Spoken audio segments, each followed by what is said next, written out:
ओम नमो भगवते वासुदेवाय। ओम अज्ञानतिमिरन्धस्य ज्ञानञ्जनं शलाकया चक्षुरुन्मिलितं येन तस्मै श्रीगुरुवे नमः। श्रीचैतन्यमनोभीष्टं स्थापितं येन भूतले स्वयं रूपकदा मह्यं ददाति स्वापदान्तिकं। वन्देऽहं श्रीगुरो श्रीयुतपदकमलं श्रीगुरून् वैष्णवांश्च श्रीरूपं साग्रजातं सहगण रघुनाथान्वितं सजीवं साद्वैतं सावधूतं परिजनसहितं कृष्ण चैतन्य देवं श्री राधा कृष्ण पादान सहगण ललिता श्री विशाखान्वितांश्च। नमः ओं विष्णुपादाय कृष्ण पृष्ठाय भूतले श्रीमते भक्ति वेदांत स्वामीति नामने। नमस्ते सारस्वते देवे गौरवाणी प्रचारणे निर्विशेष शून्यवादी पाश्चात्य देशे तारणे। जय श्री कृष्ण चैतन्य प्रभु नित्यानंद श्री अद्वैत गदाधर शिवासादि गौर भक्त वृंद।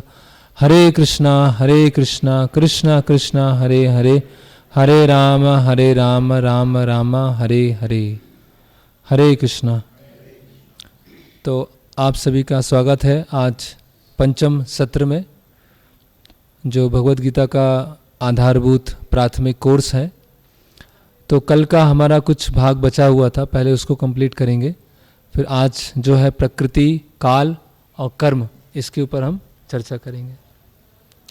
तो अभी तक हमने सबसे पहला जो हमारा सत्र था उसमें मनुष्य जीवन की क्या महत्वपूर्णता है, जीवन का लक्ष्य क्या है, मनुष्य और पशु में क्या अंतर होता है ना, और हमारी जो समस्याएं हैं, वास्तविक समस्याएं, उसका आधारभूत अगर हमको समाधान चाहिए है तो हमें परम सत्य की जिज्ञासा करनी होगी। जिज्ञासा, उच्च प्रश्नों की हमें जिज्ञासा करनी होगी।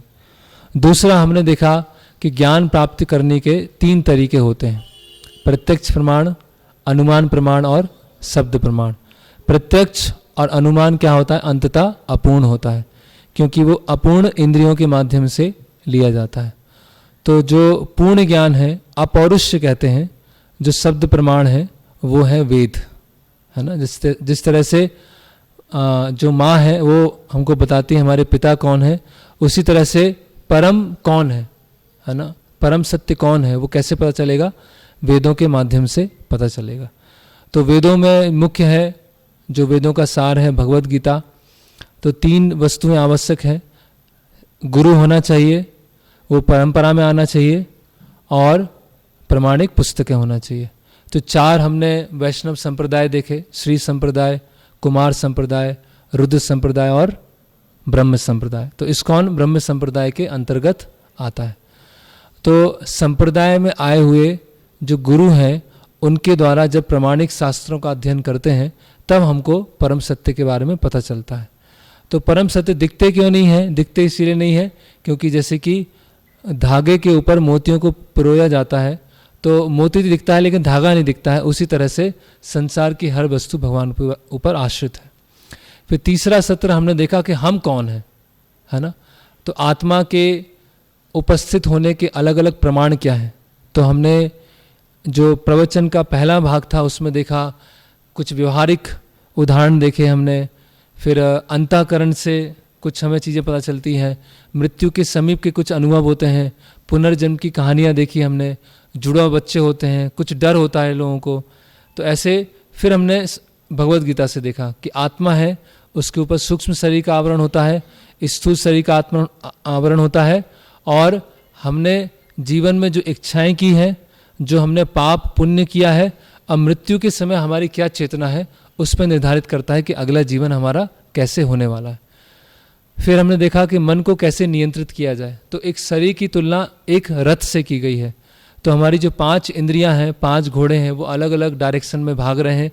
जो मन है वो रस्सी है, जो बुद्धि है वो सारथी है, और उसमें बैठा हुआ यात्री है वो आत्मा है।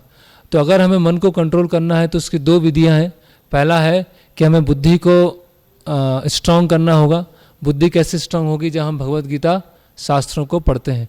और मन में जो कलमश भरा हुआ है, गंदगी भरी हुई है, उसको साफ करने के लिए मंत्र ध्यान, मना त्रायते इति मंत्र, जो मन को डिलीवर करे, मन को शुद्ध करे, उच्च गति की तरफ ले जाए, उसको बोलते हैं मंत्र। तो ये हमारा तीसरा सत्र था। चौथा सत्र था भगवान कौन है। तो हमने देखा भगवान शब्द की परिभाषा है ना, जिनके अंदर 6 ऐश्वर्य परिपूर्ण रूप से होते हैं वो भगवान है। धन है, बल है, रूप है, ज्ञान है, प्रसिद्धि है और वैराग्य है। ये 6 ऐश्वर्य जिनमें परिपूर्ण रूप से होते हैं वो भगवान है। और अवतार क्या कहलाते हैं? वही अलग अलग जो भगवान श्री कृष्ण है अलग अलग रूप लेके आते हैं, है ना। मतलब वो रूप भी शाश्वत काल से हमेशा भगवत धाम में उपस्थित होते हैं। फिर हमने देखा कि अगर भगवान एक हैं, ईश्वर एक हैं, तो अलग अलग धर्म क्यों हैं? तो देश काल परिस्थिति के अनुसार लोगों की जो समझने की क्षमता होती है उसके अनुसार बताया जाता है। तो ईश्वर एक ही है ना। जैसे सूर्य एक ही है, तो भारतीय सूर्य, अमेरिकन सूर्य, यूरोपियन सूर्य नहीं है, एक ही सूर्य है ना। उसी तरह से भगवान एक ही है। कहीं अल्लाह बोला जाता है, कहीं जिह्वा बोला जाता है, कहीं कृष्ण बोलते हैं, राम बोलते हैं, उसके एक अर्थ है। फिर हमने लास्ट टॉपिक जो कल का देखा था कि भगवान एक व्यक्ति है या निराकार ज्योति है। तो भगवान कण कण में भी व्याप्त हैं अपनी शक्ति के द्वारा, जिसको बोलते हैं ब्रह्मन। भगवान हमारे हृदय में व्याप्त हैं, जिसको बोलते हैं परमात्मा। और भगवान अपने धाम में द्विभुज और चतुर्भुज रूप में विद्यमान है, इसको बोलते हैं भगवान। जिसकी हमने सीखा था जैसे सूर्य की किरणें हैं, सूर्य की सतह है और सूर्य देव है। जिस तरह से हम किसी पहाड़ी पे चढ़ रहे हैं या प्लेन से नीचे उतर रहे हैं तो पहाड़ी हमको दूर से कैसी दिखाई देगी? धुंधला धुंधला सफ़ेद हरा दिखाई देगा। जब उसके नज़दीक जाएंगे तो और विविधताएं दिखाई देंगी, और जब वहाँ पर पहुँच जाएंगे तो पूरी तरह से विविधताएं दिखना चालू हो जाएंगी। तो जब हम परम सत्य को बहुत दूर से देखते हैं तो हमें वो लाइट दिखाई देते हैं। जब हम परम सत्य के और नज़दीक आते हैं तो हृदय के में परमात्मा के रूप में होते हैं। और परम सत्य को जब और नज़दीक से देखते हैं तो वो भगवान है, स्वयं व्यक्ति है। और एक लास्ट टॉपिक हमने कृष्ण और विष्णु में क्या समानता है और क्या अंतर है उसके बारे में चर्चा किया। ओके। फिर एक टॉपिक रह गया था देवी देवताओं के बारे में। वो थोड़ा एक बड़ा टॉपिक है। अगर हमने वो टॉपिक लिया तो आज का हमारा सेशन फिर आधा छूट जाएगा। तो वो टॉपिक हम 7वें सेशन में लेंगे अभी क्योंकि 6 सेशन में भगवत गीता पूरा करना बहुत मुश्किल काम है, बहुत जल्दी जल्दी करना पड़ रहा है। तो अभी हमने भगवान के बारे में समझ लिया, अपने बारे में समझ लिया, भगवान के बारे में समझ लिया, और ज्ञान लेने का जो सही स्रोत है उसके बारे में समझ लिया। ठीक है, तो समझ लिया। तो अभी हमें जीवन में भगवान की आवश्यकता ही क्यों है? ठीक है, जीव है, अपना कार्य करें। भगवान है, अपनी जगह है, वो अपना काम कर रहे हैं, वो अपना सृष्टि बना रहे हैं, जो भी कर रहे हैं, हम अपना जो भी कर्म किए जा रहे हैं। तो फिर हमें भगवान की आवश्यकता क्यों है जीवन में? कोई बताएंगे? वो तो गीता में बताया है, सही कर्म ये है। वो तो पद्धति है गीता में, मतलब बताया कि तो वो मतलब हम भगवान के पास जा रहे हैं कुछ अपने मतलब के लिए जा रहे हैं, अपने स्वार्थ के लिए जा रहे हैं। ऐसे ही हो गया। बहुत झंझट है, बहुत समस्याएं हैं, यहाँ से निकलो, मोक्ष, यहाँ से निकलो। अच्छे कर्म बोला आपने, तो अच्छे कर्म तो भगवत गीता में बताए हैं ये काम कीजिए अच्छे कर्म हो जाए। तो भगवान की हमें आवश्यकता ही क्यों है फिर?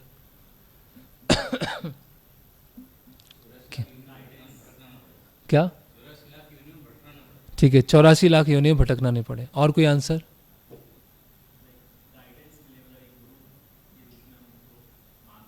हाँ, गुरु। देखिए, हमने ये दूसरे सेशन में देखा था, गुरु हैं भगवान।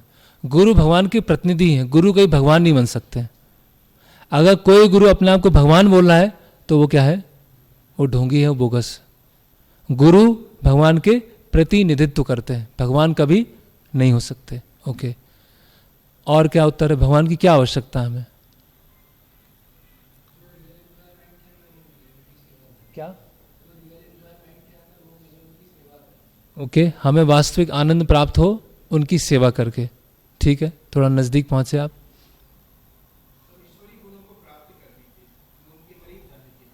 अच्छी बात है कि अगर हम भगवान के नजदीक आएंगे तो दैवी गुण मिलेंगे, ईश्वरी गुण मिलेंगे।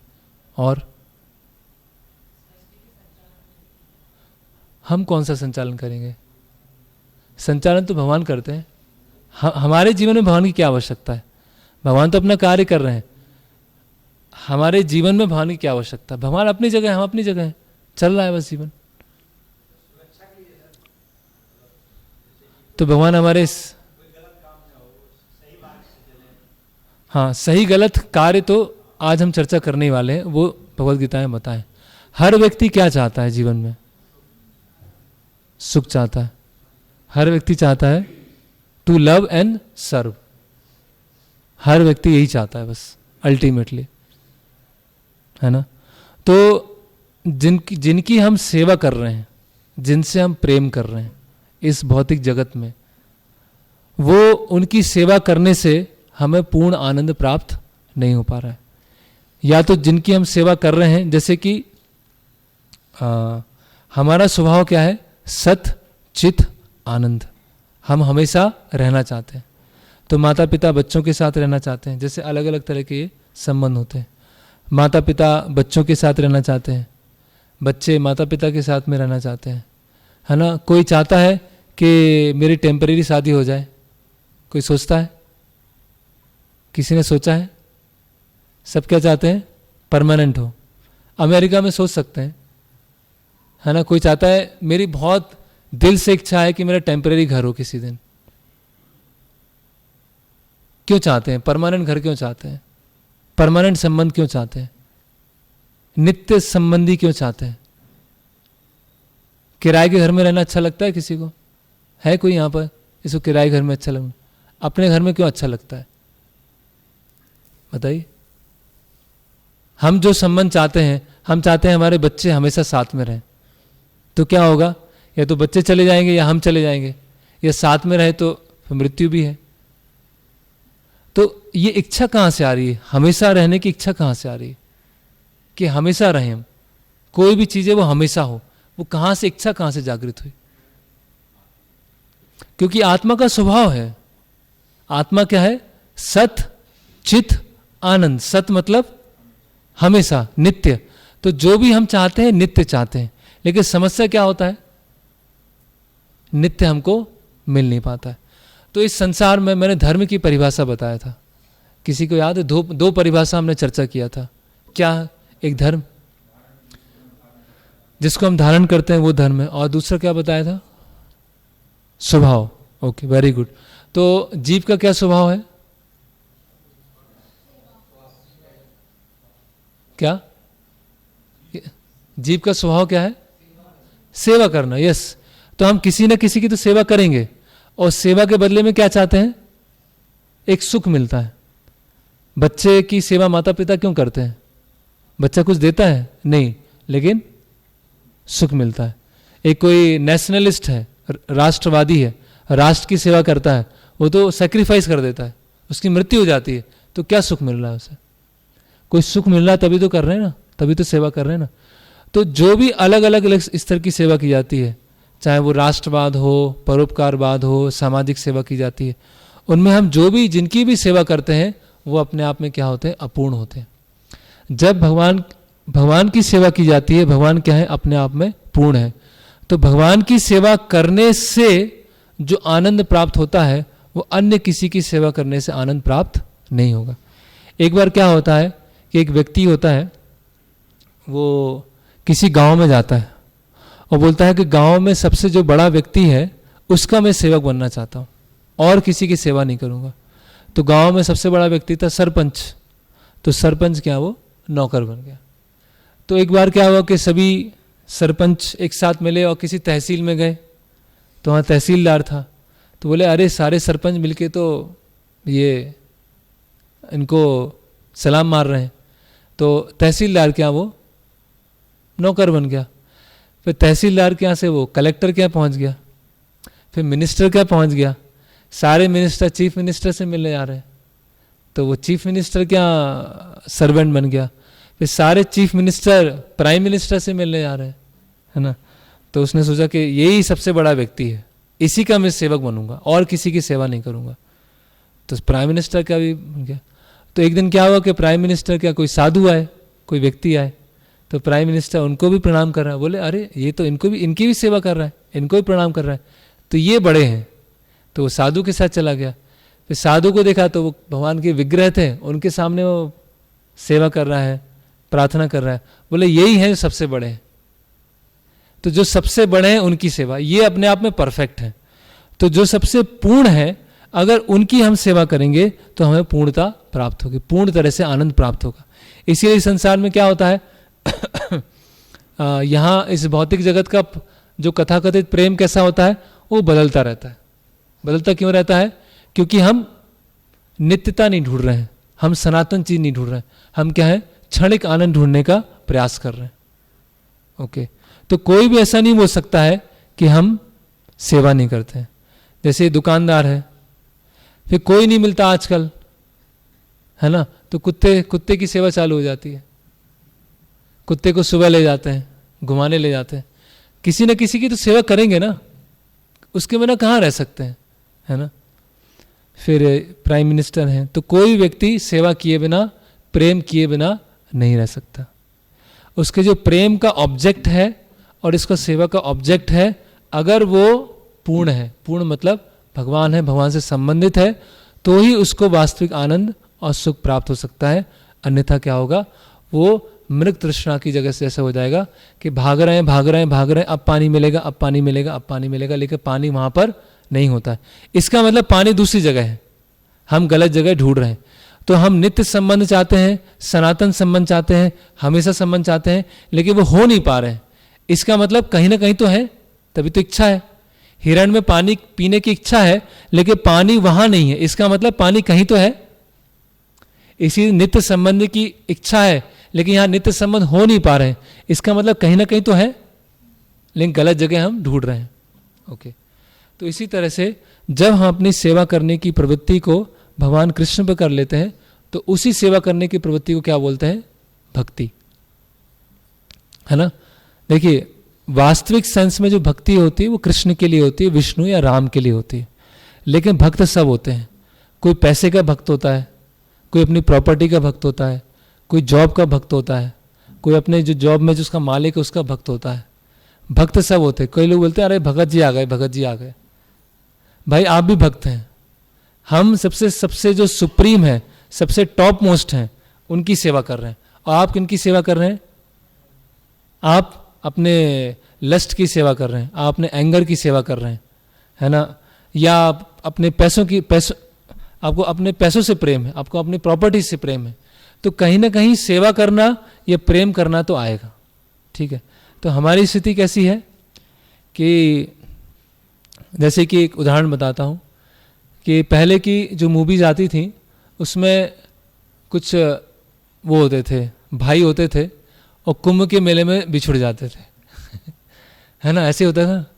और फिर मिलते थे, जब बड़े हो गए एक दूसरे के दुश्मन बन गए, फिर ऐसे मिलते थे। तो ऐसे ही कोई करोड़पति अरबपति है, मान लीजिए टाटा है। अभी टाटा ने तो शादी की है, नहीं की है, थ्योरेटिकली मान लें शादी की उसने, ठीक है। वो अपने बच्चे को ले गया कुंभ के मेले में और कुंभ के मेले में वो खो गया, ठीक है, और पिता टाटा वहाँ से चले गए, ठीक है। तो बच्चा रो रहा है, बहुत रो रहा है, परेशान है, बीमार हो गया, खाने को नहीं मिल रहा है, सर्दी लग रही है, बहुत परेशान। तो एक व्यक्ति आता है और उससे पूछता है कि बेटा क्या हुआ, क्यों ऐसे रो रहे हो, क्यों परेशान, क्यों, क्या हुआ? तो रो रहा है, कुछ बोल ही नहीं पा रहा है। तो उसको खाना दे देते हैं, एक व्यक्ति आता है खाना दे देता है, लोग खाना खाओ, और वो चला जाता है। खाना खा लिया, और फिर कुछ 2-3 घंटे बाद फिर भूख लगी, फिर रोना चालू कर दिया। फिर दूसरा व्यक्ति आता है, सोचता है कि ये इसके पास कुछ पहनने के लिए अच्छे कपड़े नहीं है, गंदा दिख रहा है, तो उसको हम थोड़ा कंबल या स्वेटर दे देते हैं, तो वो उसने बांट दिया, है ना। तो फिर भी रो रहा है वो। फिर तीसरा व्यक्ति आता है कुछ समय के बाद, तो सोचता है कि बीमार होगा, इसको थोड़ा सा ड्रेसिंग कर देते हैं, कुछ उसको दवाई दे देते हैं, तो वो भी दे दिया। फिर भी बच्चा रो जा रहा है। फिर चौथा व्यक्ति आता है, तो चौथा व्यक्ति बोलता है कि तुम्हारे पिता कौन है, ये बताओ। तो बोलता है कि मेरे पिता हैं रतन टाटा हैं। अच्छा, तो कहाँ रहते हैं? यहाँ रहते हैं, चलो मेरे साथ में चलो। तो व्यक्ति उस बच्चे को उठाता है और पिता के घर छोड़ देता है। अभी उस पिता के घर में कोई कमी नहीं है, खाना भी मिल जाएगा, दवाई भी मिल जाएगी, सोने को मिल जाएगा, सब कुछ मिल जाएगा। तो चारों में से किसने सबसे अच्छा परोपकारी कार्य किया? चारों में से सबसे अच्छा सामाजिक कल्याण कार्य किसने किया? किसने? चौथे ने किया। और किसी का इसमें कुछ विचार? चौथे के अलावा किसी ने अच्छा काम किया हो? सब मानते हैं क्या?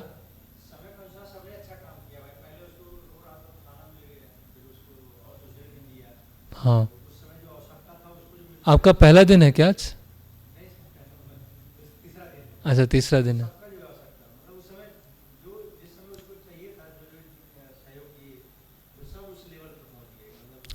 सबसे अच्छा कार्य किसने किया?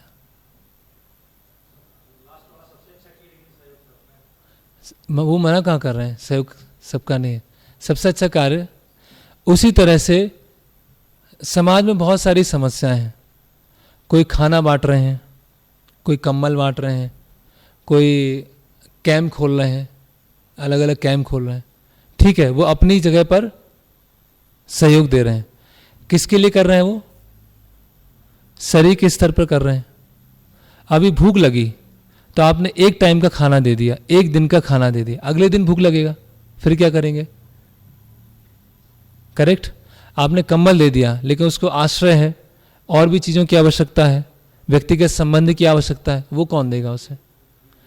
लेकिन जो वास्तविक कल्याण कार्य क्या है, उसको उस बच्चे को पिता के घर छोड़ दिया। कृपया बात मत कीजिए, पीछे जाके आप बात कर सकते हैं। तो सर्वश्रेष्ठ कल्याण कार्य क्या है? तो आत्मा जो है इस संसार में जो दुख भोग रहा है, उसको उसके वास्तविक पिता से मिला देना है। जब वो वास्तविक पिता से मिल जाएगी तो उसकी सारी आवश्यकताएं पूरी हो जाएंगी। खाने की भी हो जाएगी, कपड़े की भी हो जाएगी, मेडिसिन की भी हो जाएगी, और सबसे बड़ी आवश्यकता प्रेम और संबंध और सेवा है, वो पूरी हो जाएगी। तो इस्कॉन जो है वो ये कार्य कर रहा है। इस्कॉन का ये कार्य क्या है कि जो हमारी समस्याएं हैं वो जड़ से खत्म हो, और हमारे जो परम पिता हैं, हमारे परम माता पिता हैं, राधा कृष्ण, सीताराम, लक्ष्मी नारायण, उनसे अगर हम मिले, उनसे हम जुड़ गए, जिसको बोलते हैं योग। जो आत्मा है जब भगवान के साथ जुड़ती है तो सभी तरह की समस्याओं से वो खत्म हो जाती है। तो ये इसीलिए इस्कॉन क्या कर रहा है, हम एक बहुत ही मल्टी मिलेनियर अरबपति खरबपति के पुत्र हैं और खो गए हैं और दर दर की ठोकरें खा रहे हैं। तो एक व्यक्ति उसको लाता है और उसको याद दिलाता है, देखो ये है, ये तुम्हारे पिता हैं, ये तुम्हारी माता है, सब कुछ अवेलेबल है, सब कुछ उपलब्ध है, क्यों उनका आश्रय छोड़ के जा रहे हो? तो सारी समस्या का समाधान हो गया। उसको एक दिन कपड़ा, एक दिन खाना दे दिया, वो एक टेम्परेरी सॉल्यूशन है ना। तो इस तरह से उसके संबंध को रिवाइव करना, उसको बोलते हैं योग, है ना। ओके, तो योग का भाग है भक्ति योग। तो ये सेशन कंप्लीट हुआ। अभी हम नेक्स्ट पर आते हैं। ओके,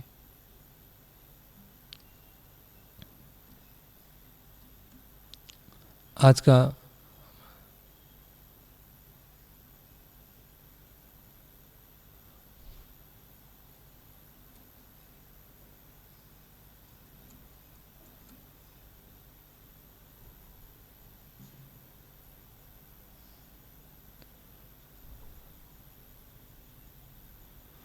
ओके आज का तो हमने भगवत गीता के 5 विषय देखे थे। कौन कौन से 5 विषय थे, याद है किन्हीं को? इन 5 विषय पे ही पूरी भगवत गीता चल रही है। कौन कौन से 5 विषय थे, बताएंगे कोई? जी आप बताएं। नहीं, गीता के 5 विषय, ये तो इस सत्र के विषय हो गए। ठीक है, कर्म, आत्मा,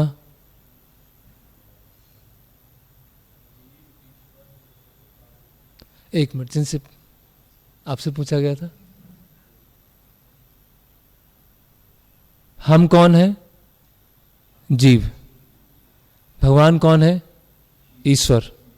प्रकृति, काल और कर्म, ये 5 विषय हैं जो भगवत गीता में बताए गए। अभी हमने कौन से 2 विषय चर्चा कर लिए हैं? आत्मा और ईश्वर, जीव और ईश्वर के बारे में चर्चा कर ली। आज हम इन 3 विषयों के बारे में और चर्चा करेंगे। प्रकृति, काल और कर्म, ठीक है। तो प्रकृति के बारे में पहले चर्चा करते हैं। तो ये क्या क्या दिख रहा है, कौन सा फोटो है, क्या है जी? समुद्र का किनारा, नदी, तालाब है, तालाब का किनारा है, और क्या है? पेड़ है, कौन से? नारियल के। और क्या है? पानी है। और जी? आकाश और पक्षी। पेड़ की परछाई, पेड़ की परछाई है ना, ओके। तो भगवत गीता में बताया गया है 15वां अध्याय पुरुषोत्तम योग, पहला श्लोक, ऊर्ध्वमूलम अधा शाखम अश्वत्थम प्राहुर अव्ययम छंदांसी यस्य पर्णानि यस्तम वेद स वेदवित्। कौन वेद को जानता है? जो इस पेड़ को जानता है। कौन से पेड़ को? नारियल के पेड़ को। ऐसा है? नहीं, एक ऐसा पेड़ है जिसकी जड़ ऊपर है और शाखाएं नीचे हैं। एक ऐसा पेड़ है जिसकी जड़ें ऊपर है और शाखाएं नीचे हैं। और ये पेड़ बहुत घना है, बहुत सारी शाखाएं हैं, और इस पेड़ का कोई अंत नहीं है। जड़ ऊपर है इसकी। तो कहीं है ऐसा पेड़? कहीं है? नहीं है ना, ऐसा पेड़ कहीं नहीं है ना, सही बात है। परछाई में हो सकता है, परछाई में है कि नहीं? जड़ कहाँ है? ऊपर है, और शाखाएं और पत्तियां कहाँ है? नीचे। तो भौतिक जगत क्या है? आध्यात्मिक जगत का प्रतिबिंब है। ये देखिए, ये आम का पेड़ है, और आम के पेड़ की परछाई पड़ रही है पानी में, ठीक है। तो भौतिक जगत जो है, जो पूरा सृष्टि है भगवान की, उसका 1/4 भाग है भौतिक जगत, ठीक है, और 3/4 भाग है आध्यात्मिक जगत, ठीक है। पूरा जो भगवान की सृष्टि है उसका 75% है आध्यात्मिक जगत, जिसको बोलते हैं वैकुंठ।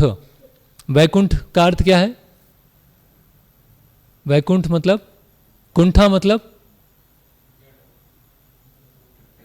कुंठा, कुंठा दुख, और वैकुंठ मतलब किसी भी तरह का दुख नहीं है, जहां भी किसी भी तरह की कुंठा नहीं है। वो पूरी सृष्टि का कितना भाग है? 75%, 3/4 है, ठीक है। और भौतिक जगत क्या है? 1/4। और भौतिक जगत क्या है? आध्यात्मिक जगत का क्या है? प्रतिबिंब है। तो अगर प्रतिबिंब में आम दिख रहा है तो पेड़ में क्या होगा? किन्होंने दिया आंसर? हाँ, अच्छा आंसर दिया। वहां क्या होगा? वास्तविक आम होगा। यहां पर पत्तियां दिख रही, टहनी दिख रही प्रतिबिंब में, तो क्या होगा? वहां पर सही में पत्तियां हैं, टहनी है, शाखाएं है ना। एक होता है ओरिजिनल आइटम, एक होता है डुप्लीकेट, है ना। जैसे मार्बल आती है, तो मार्बल भी ओरिजिनल आती है और डुप्लीकेट भी आती है। आजकल तो अनाज जो है वो भी ओरिजिनल और डुप्लीकेट आने लगा। चावल प्लास्टिक के आने लगे, तो दिखने में कैसे होंगे? वो सेम होंगे, लेकिन एक क्या है? ओरिजिनल है, और दूसरा क्या है? फेक है, नकली है। गेहूं है, ऑयल देख लीजिए आप, तेल आता है, ओरिजिनल तेल आता है, और एक क्या आता है? हाँ, डालडा या बहुत सारी चीज़ें, घी है, ओरिजिनल घी आता है, और बहुत सारे अलग अलग चीज़ों को मिला के घी बना दिया जाता है। तो वास्तव में जो घर है हम सबका, वो कहाँ है? आध्यात्मिक जगत में। और उसका विकृत प्रतिबिंब कहाँ पे आ रहा है? भौतिक जगत में। तो जो जो हमको भौतिक जगत में दिख रहा है, क्या क्या दिख रहा है भौतिक जगत में हमको? क्या दिख रहा है भौतिक जगत में? क्या दिखता है? घर होते हैं, घर होते हैं कि नहीं होते? वहां भी घर है। सगे संबंधी होते हैं, परिवार होता है, पारिवारिक संबंध होते हैं, वहां भी है। पेड़ पौधे, नदी, पहाड़, वहां पर भी है। लेकिन सब क्या है? शुद्ध अवस्था में। यहां केवल प्रतिबिंब है, परछाई है, फेक है, वहां सब ओरिजिनल है। तो एक बार क्या हुआ, एक व्यक्ति किसी तालाब के किनारे जा रहा था और उसने देखा कि आम का परछाई है, और उसने दौड़ते दौड़ते दौड़ते तालाब में कूद गया, और उसे क्या हुआ? सिर में चोट लगी। तो उसने सोचा कि मैंने अच्छे से प्रयास नहीं किया, मैंने अच्छे कोचिंग में नहीं गया, अच्छे कॉलेज में नहीं गया। अगर पूरा प्रयास करता तो आम मिल जाता, संसार में एंजॉयमेंट मिल ही जाता। तो मैं अपने बच्चों को अच्छे से पढ़ाऊंगा, जिससे उसको तो आनंद मिल ही जाएगा इस संसार में। तो बच्चे को क्या करता है, वो टॉप के स्कूल में भेजता है, टॉप के कॉलेज में भेजता है। वहाँ पढ़ाया जाता है कि कैसे तालाब में छलांग लगाई जाती है और कैसे आम तोड़ा जाता है। उसकी ट्रेनिंग दी जाती है, उसके ऊपर सेमिनार्स होते हैं कि कैसे आम को तोड़ा जाए। फिर वो जाता है, फिर तालाब में छलांग लगाता है, अपने हाथ पैर तोड़ लेता है, सोचता है कि मैंने क्या अच्छे से एग्ज़ाम नहीं दिया था आम तोड़ने का, है ना। अभी मेरी जो आगे आने, जो मेरी बाद की जो पीढ़ी है, उसके लिए मैं सब कुछ छोड़ के जाता हूँ, जिससे क्या है वो अच्छे से एंजॉय कर सके। उसके लिए आम छोड़ के जाता हूँ। मैं नहीं भोग पाया, लेकिन आने वाले भोगना चाहिए। अभी उसी आम की परछाई के पास में कोई भक्त खड़ा है, कोई साधु खड़ा है, बोलता है देखो तुम तालाब में डुबकी मत लगाओ, सिर तोड़ लोगे। तो वो व्यक्ति, वो क्या बोलता है, मुझे डिस्टर्ब क्यों कर रहे हो, कोई तो काम धाम नहीं है, खुद तो खाली खड़े हुए हो, और हम तो कर्मठ व्यक्ति हैं, हम तो कर्म प्रधान हैं, हम तो छलांग लगाएंगे ही। हमने छलांग लगाने की कोचिंग लिया है, हमने छलांग लगाने का प्रैक्टिस किया है ना, और तुम हमें निरुत्साहित कर रहे हो। बोले आम वहाँ नहीं है, आम इधर है। बोले कहीं कोई आम नहीं है, सब झूठ बोल रहे हो। किसने देखा वो आम? कौन सा पेड़? किसी ने नहीं देखा। जो भी है वहाँ पर है, देखो वहाँ पर आम है। फिर क्या हुआ, उसने छलांग लगाया और वो भी अपना सिर तोड़ के आया। तो बस हमारी ऐसी स्थिति चल रही। भौतिक जगत में हम एंजॉय करना चाहते हैं, भोग करना चाहते हैं, लेकिन सब यहाँ क्या है? केवल प्रतिबिंब है, केवल रिफ्लेक्शन है, वास्तविकता नहीं है। वास्तविकता कहाँ है? आध्यात्मिक जगत में। तो हम सब आध्यात्मिक जगत में ही रहने वाले थे, लेकिन कुछ कारणों की वजह से हम एक भौतिक जगत में आ गए। अभी हम उस कारण पर थोड़ी देर में पहुंचने वाले। तो ये जो भौतिक जगत है वो एक पाद विभूति है, और आध्यात्मिक जगत है वो त्रिपाद विभूति है।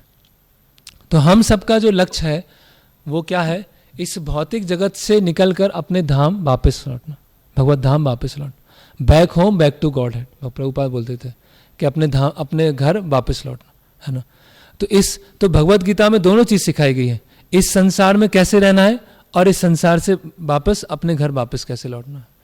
तो अभी कुछ लोग पूछते हैं कि अगर ओरिजिनल आम का पेड़ था, उसमें बढ़िया बढ़िया आम लगे थे, तो ये प्रतिबिंब वाला बनाने की क्या जरूरत थी? ये पानी बनाने की क्या जरूरत थी? पानी नहीं होता, तालाब नहीं होता, तो प्रतिबिंब वाला होता ही नहीं, लोग भ्रमित ही नहीं होते। तो इसीलिए लोग क्या, कुछ लोग पूछते हैं दुनिया बनाने वाले, क्या तेरे मन में समाई, काहे को दुनिया बनाई। बोलते हैं ना, कब बोलते हैं? जब थोड़े दुखी हो जाते हैं, परेशान हो जाते हैं कि भगवान मैं ही मिला था, मेरे साथ ही ऐसा, है ना, ये झंझट से मुझे बस मुक्त कर दो, है ना। अब मैं जीना नहीं चाहता। ऐसा होता है ना, कई बार हम बोलते हैं बहुत हो गया, अब तो इनफ इज इनफ, अब तो मुझे नहीं जीना है। ये दुनिया क्यों बना दी? भगवान क्यों बनाया? तो क्यों बनाया भगवान ने, बताइए। बढ़िया आध्यात्मिक जगत में थे सब, सगे संबंधी भी थे, घर भी था, पारिवारिक संबंध थे, कोई वहाँ पर बीमारी नहीं थी, कोई वहाँ बुढ़ापा नहीं था, कोई मृत्यु नहीं थी, नित्य जीवन था। सोचिए आप, जन्म मृत्यु बुढ़ापा बीमारी कोई नहीं था, आध्यात्मिक आदि दैविक आदि भौतिक क्लेश कुछ भी नहीं था, सब एकदम मजे से रह रहे थे। फिर भी भगवान ने दुनिया बना दी। तो क्यों दुनिया बनाई?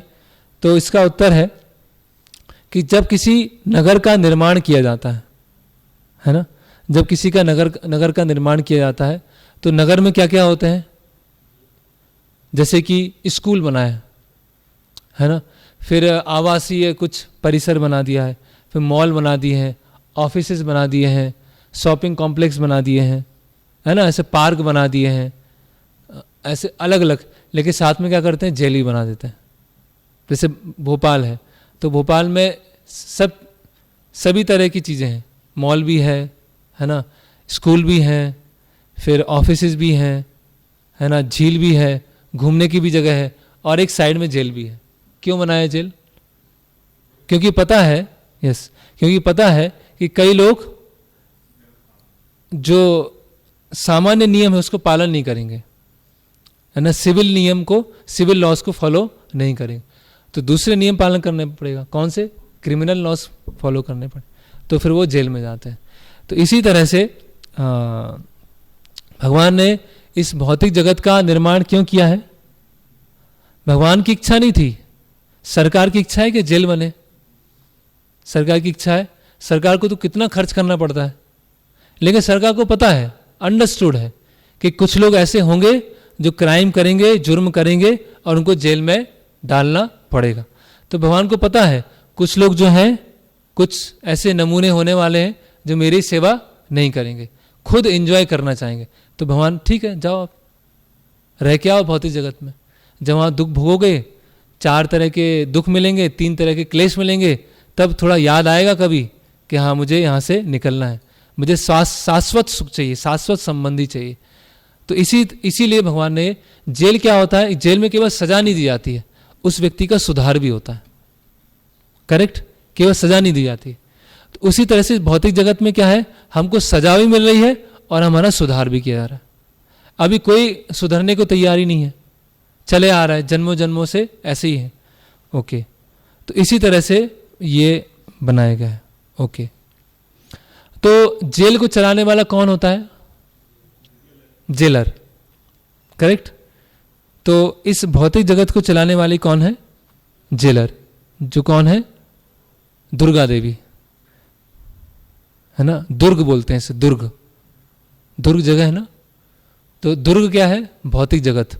और दुर्ग को संभालने वाली कौन है? दुर्गा देवी। दुर्गा देवी के हाथ में क्या होता है?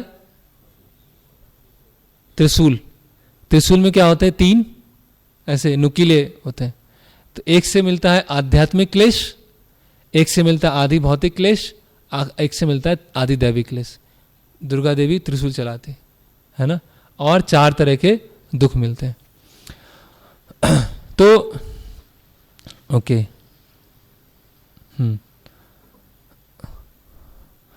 तो अगर कुछ लोग पूछते हैं, जैसे कि बौद्ध जो धर्म है उनके जो प्रमुख हैं, क्या, दलाई लामा से पूछा गया कि संसार में दुख क्यों है?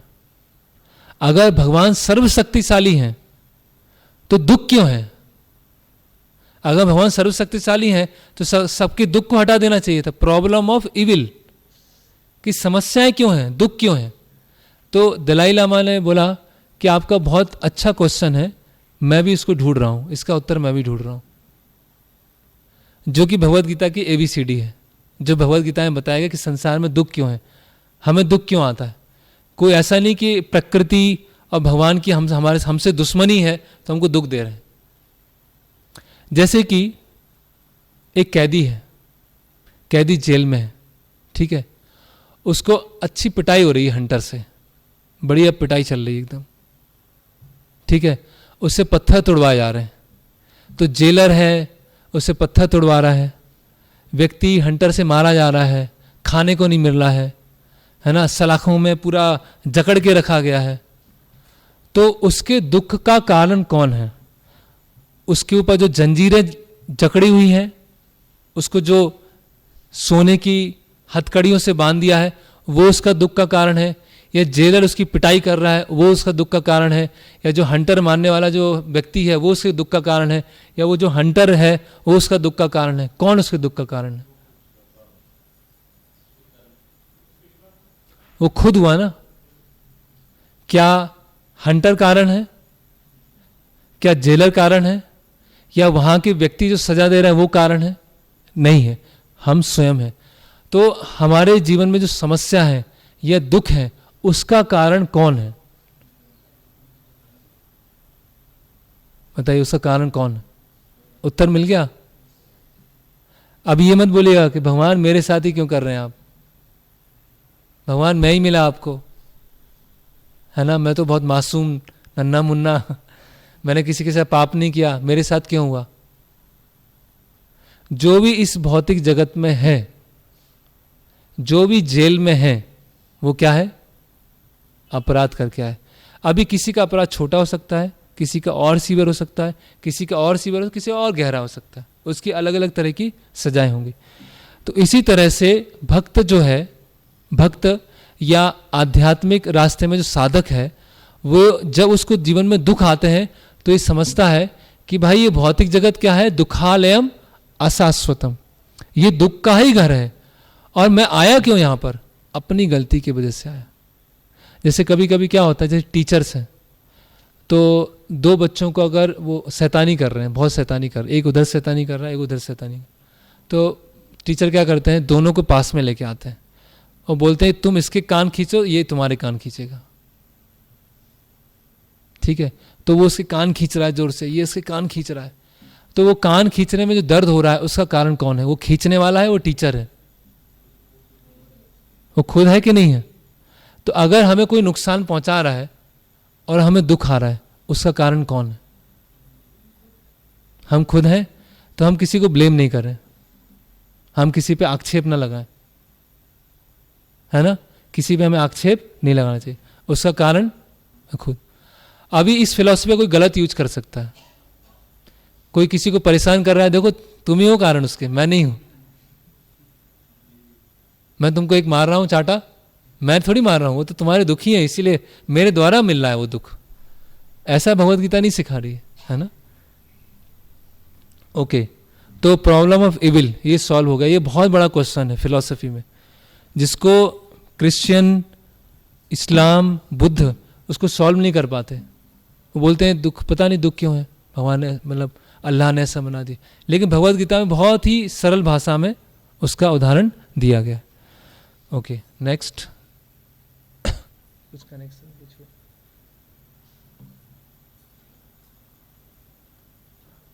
ठीक है। ओके, तो भौतिक जगत में ये 84 लाख तरह की योनियां हैं। तो क्या होता है, जैसे आप आम व्यक्ति हैं, जब जेल में जाते हैं, कोई गए हैं जेल में आप में से?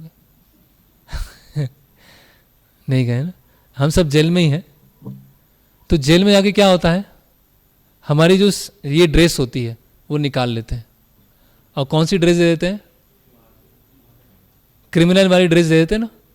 ठीक है, तो जैसे हम इस भौतिक जगत में आए तो हमारा जो मूल आध्यात्मिक शरीर था वो हमसे ले लिया गया और हमको ड्रेस दे दी गई। वो ड्रेस क्या है? ये भौतिक शरीर। ये भौतिक शरीर क्या है? ये जेल की ड्रेस है। ठीक है, ओके, क्या कर दिए?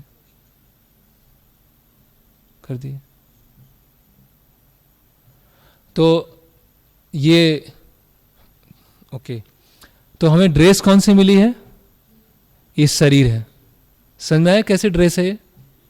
आत्मा को जो मूल स्वरूप होता है वो ढक गया और हमको बहुत ड्रेस दे दिया गया।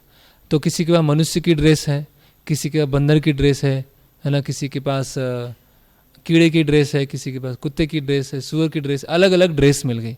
ठीक है, फिर क्या करते हैं? ड्रेस देते हैं और जकड़ देते हैं आपको, हथकड़ी डाल देते हैं ना, डालते हैं। तो हमें हथकड़ियाँ क्या है? हमें भी हथकड़ियाँ लगी हुई हैं, पता है जी? नहीं, एक मिनट, हाँ क्या बोल रहे हैं? पारिवारिक बंधन और रिश्तेदारी, हाँ एक ही बात हो गई। और जॉब, सामाजिक बंधन, और कोई? प्रकृति के 3 गुण, सतोगुण, माया मोह नहीं है, ये जॉब, रिश्तेदारी, ये हमको किस तरह से लेते हैं, जिस तरह से हम लेंगे वो हमारे बंधन या मुक्ति का कारण बनेंगे। ये अपने आप में माया नहीं होती। पैसा है, जॉब है, रिश्तेदारी है, स्त्री है, पुरुष के लिए स्त्री, स्त्री के लिए पुरुष, ये अपने आप में माया नहीं है, अपने आप में मोह माया नहीं है। उसको हम किस तरह से लेते हैं वो फिर अलग टॉपिक हो जाएगा, उस पर हम अभी जाना नहीं चाहते। तो हमें हथकड़ियाँ लगी हुई हैं, वो क्या है? प्रकृति के 3 गुण। तो अगला हमारा टॉपिक है प्रकृति के 3 गुण। ओके, तो आगे हम चलते हैं।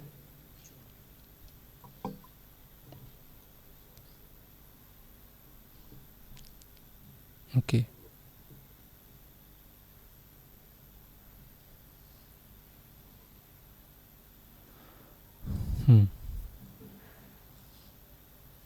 ओके, तो ये अलग अलग तरह की ड्रेसेस हैं। तो अभी जेल में आ गए। जेल क्या था? भौतिक जगत। यूनिफॉर्म क्या है? शरीर। हथकड़ियां क्या है?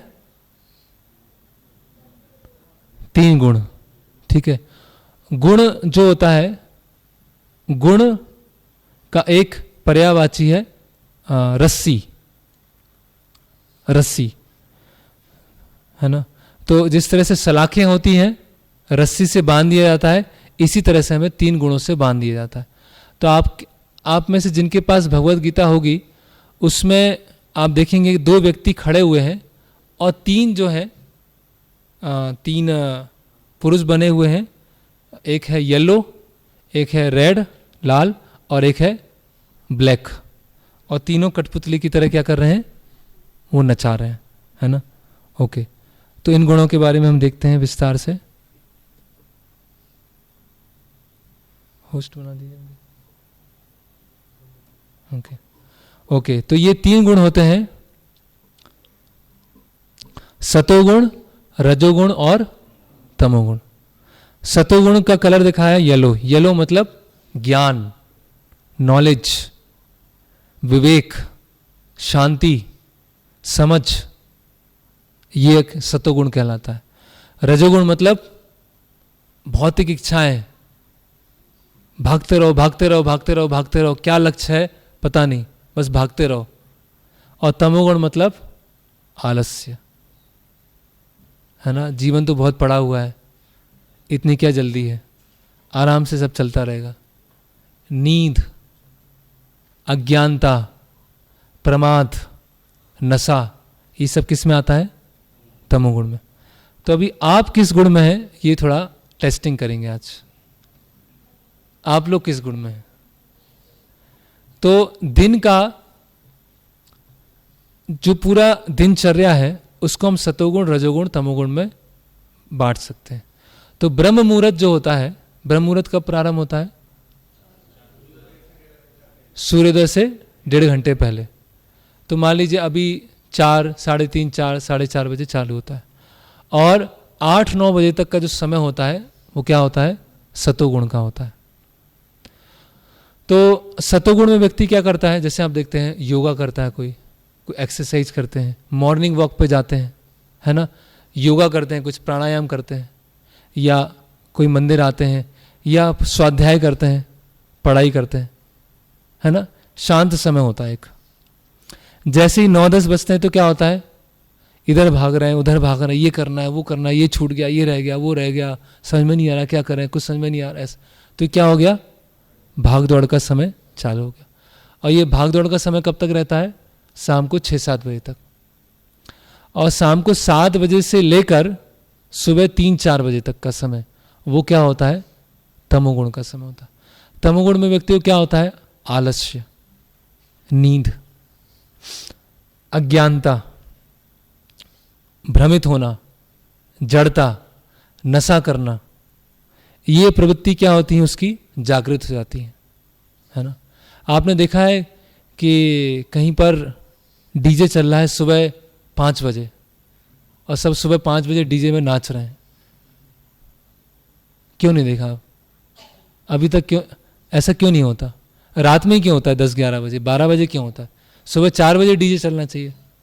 ब्रह्म मुहूर्त में डीजे डांस, कोई पार्टी होती है ब्रह्म मुहूर्त में? तो जिस समय पर जो व्यक्ति अधिक एक्टिव रहता है उससे पता चलता है वो किस गुण में है। अभी जिसको कोई रात के वो होते हैं, रात के बादशाह होते हैं कुछ लोग, जैसी रात होती इतने एक्टिव होते जाते हैं। 10 बजेगा तो और एक्टिव हो जाएंगे, 11 बजेगा तो और एक्टिव होंगे, 12 होगा तो सोएंगे नहीं। तो समझ जाइए कौन से गुण में है वो? तमोगुण में। और सुबह उठाओ तो क्या होगा, है ना? 6 बजे उठाओ, 7 बजे उठाओ, 8 बजे उठाओ तो क्या होगा? आराम से उठेंगे। 8 बजे, 9 बजे, 10 बजे उठेंगे। इसका मतलब समझ जाइए कौन से गुण में है? तमोगुण में, है ना? और आजकल है भी, आजकल लोग 2 बजे, 3 बजे, 4 बजे सोते हैं और उठते कब हैं? 9-10 बजे उठते हैं। तो तमोगुण में आध्यात्मिक ज्ञान कैसे मिलेगा बताइए? जैसी भगवत गीता का प्रवचन चालू होगा वैसी क्या हो जाएगा? नींद आ जाएगी, आलस्य आ जाएगा। क्योंकि सतोगुण मतलब ज्ञान, शुद्धता। जब व्यक्ति सतोगुण में स्थित है तब तो शास्त्रों को समझ पाएगा। तमोगुण में क्या समझेगा? और रजोगुण क्या है? भागते रहो, भागते रहो, भागते रहो, भागते रहो। बस क्यों भाग रहे हैं पता नहीं, बस सब भाग रहे हैं तो हम भी भाग रहे हैं। एक मिनट। ओके, तो और हम पता लगा सकते हैं। एक तो इससे पता लगा सकते हैं हम कौन से दिन में एक्टिव हैं, बहुत सुबह बहुत एक्टिव हैं, या हम रात में बहुत एक्टिव हैं। एक है जब आपको खाली समय मिले उस समय आप क्या करते हैं, उससे पता लगा लेंगे कि आप कौन से गुण में हैं। जैसे मान लीजिए घर में कोई फंक्शन है ना, कुछ था वो पूरा हो गया, या स्टूडेंट का देखें तो कोई एग्जाम हो गया, या हमको छुट्टी मिली है। चले ये थोड़ा अच्छा एग्जाम्पल, संडे मिला है आपको, तो सतोगुणी व्यक्ति संडे कैसे यूज करेगा? आज संडे है तो आज टाइम मिला है, आज थोड़ा सा हम थोड़ा गीता समझते हैं। आज क्या है, कुछ कोर्स है तो मेरा छूट गया था तो उसको हम कर लेते हैं, या मंदिर होके आते हैं, आज थोड़ा सा हम जप करते हैं। आज रोज़ तो बहुत भाग दौड़ रहती है इसीलिए हम कर नहीं पाते हैं, तो आज करते हैं। रजोगुणी क्या व्यक्ति क्या बोलेगा? थोड़ा मॉल वगैरह घूम के आ जाते हैं, कुछ इधर उधर थोड़ा सैर सपाटे में चले जाते हैं। 6 दिन तो पिसते रहते हैं, एक दिन थोड़ा सा एंजॉय करने का दिन मिला है। और तमोगुणी के व्यक्ति क्या बोलेगा? यार ऑफिस के लिए उठना पड़ता है, स्कूल जाना पड़ता है, आज तो सोएंगे बस, अब कोई डिस्टर्ब नहीं करना, जब मेरी इच्छा होगी तब उठूंगा मैं। तो खाली समय में व्यक्ति क्या करता है उससे पता चल जाएगा वो किस गुण में है। अभी आप पता लगा लीजिए आप किस गुण में। आप दिन में कई बार होता है खाली समय मिला और बस सोए, खाली समय मिला बस खाए, चलता रहता, मुंह चलता रहता है। जैसे खाली समय मिला तो कई लोग होते हैं खाली समय मिला श्लोक याद कर रहे हैं, भगवत गीता पढ़ रहे हैं। ओके, तो पशुओं की कैटेगरी देखते हैं कैसे वो गुणों के हिसाब से होती है। तो ये क्या है? गाय है। गाय कहाँ बैठती है? गाय कहाँ बैठती है? साफ सुथरी जगह बैठती है ना। उसका जो गोबर होता है, गौमूत्र होता है, उसमें भी बहुत सारे औषधि कारक गुण होते हैं और साफ रहना चाहती है। उसका दूध पीने से क्या होता है? ऊर्जा मिलती है। ऊर्जा तो एक बात है, हमारे जो मस्तिष्क जो होता है वो विकसित होता है। भैंस कहाँ बैठती है? कीचड़ में, है ना। और भैंस की क्या और क्या विशेषताएं होती हैं भैंस में? क्या? आलस होता है। जैसे कोई हॉर्न बजाए और बहुत सारी भैंस खड़ी हैं तो क्या होगा? हिलती नहीं है, इतनी मोटी चमड़ी है, हिलता ही नहीं है। तो कई बार क्या होते हैं, वो ड्राइवर उतरता है, जाता है, लकड़ी से भगाता है, फिर आता है, फिर गाड़ी चलाता है। देखा आपने? इतना ज़्यादा तमोगुण अज्ञानता होगा। तो जो सतोगुण में होते हैं उनको आध्यात्मिक ज्ञान क्या होता है? एकदम कैच कर जाते हैं। तमोगुण में क्या होता है, चमड़ी इतनी मोटी होती है कि वो अंदर जा ही नहीं पाता, है ना। भगवान सुन लिया, भगवान है, आत्मा है, लगता तो नहीं भगवान जैसा कोई है। मंदिर वाले बोलते तो रहते हैं भगवान भगवान भगवान, मेरे हिसाब से तो नहीं है। क्योंकि क्या, चमड़ी क्या हो गई, बहुत मोटी हो चुकी है ना, अज्ञानता से भर गई है। ओके, तो फिर आता है ये शेर। शेर क्या है, रजोगुणी, है ना। डोमिनेट, सबसे बड़ा हूं मैं, राजा हूं, जंगल का राजा हूं। और ये क्या है, ऊंट और सियार, लोमड़ी, अज्ञानता, है ना, ये और भैंस, ये सब जो गंदी गंदी जगह रहते हैं, अस्वच्छ जगह रहते हैं, वो सब किस में आते हैं, तमोगुण में आते हैं। तो सतोगुणी क्या रहेगा, सर्दियों में रोज नहाएगा। सतोगुणी व्यक्ति सर्दी में रोज नहाएगा। और तमोगुणी व्यक्ति क्या होगा, पानी बचाएगा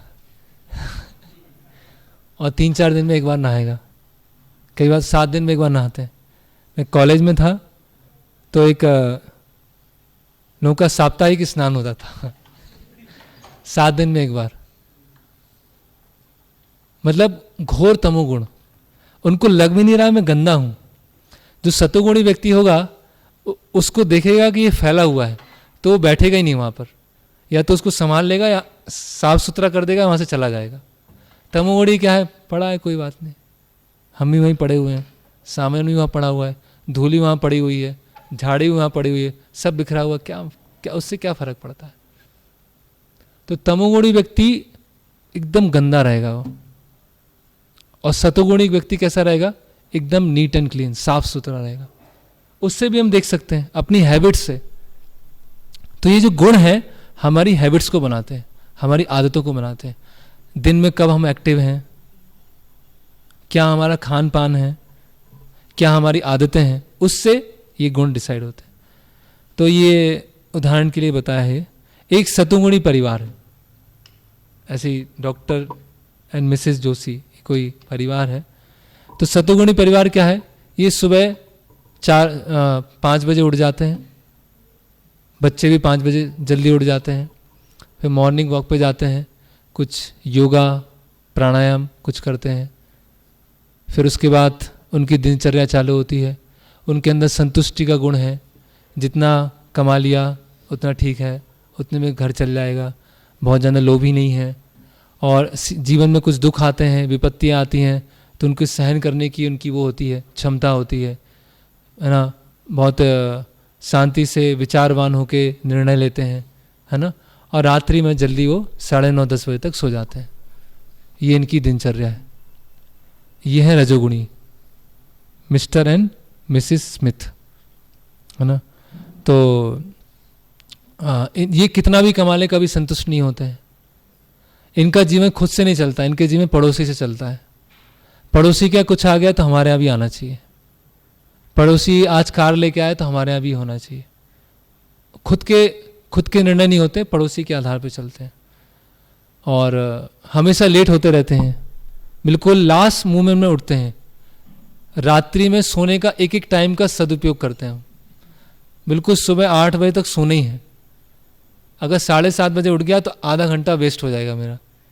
इसीलिए क्या है, 8-9 बजे आराम से उठते हैं और फटाफट जल्दी जल्दी भाग भाग के और चलते चलते बड़ा पाव खाते हैं। और देखा होगा मुंबई में बहुत होता है, चलते चलते खा रहे हैं।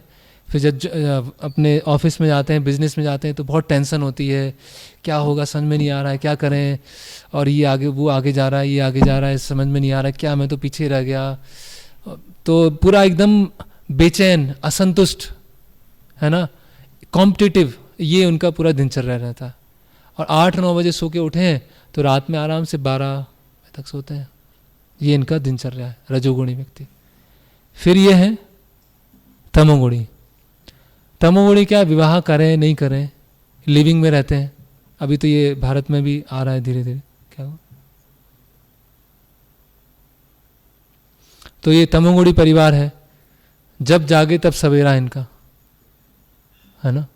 तो 2 बजे 3 बजे 4 बजे 5 बजे आराम से सोते हैं, उठते हैं 11-12 बजे। उठते साथ क्या चाहिए उनको, पहले तो सिगरेट चाहिए उनको, हाँ, फिर नशा करना है, ड्रग्स लेना है, पूरा दिनचर्या का क्या चल रहा है उनका, उल्टा चल रहा है ना।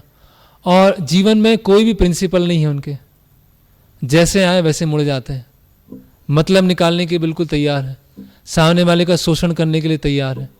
नींद तो पूरा साथ में ही चलती है, निद्रा देवी उन पर बहुत प्रसन्न है, कभी भी सो सकते हैं वो, है ना। और तो इस तरह से कोई नियम नहीं है उनके। तो ये तमोगुणी परिवार है। परिवार क्या है, साथ में रह रहे हैं इसीलिए परिवार बोल दिया। तो अभी हम देख सकते हैं कि हम किस मोड में हैं, हम किस गुण में हैं।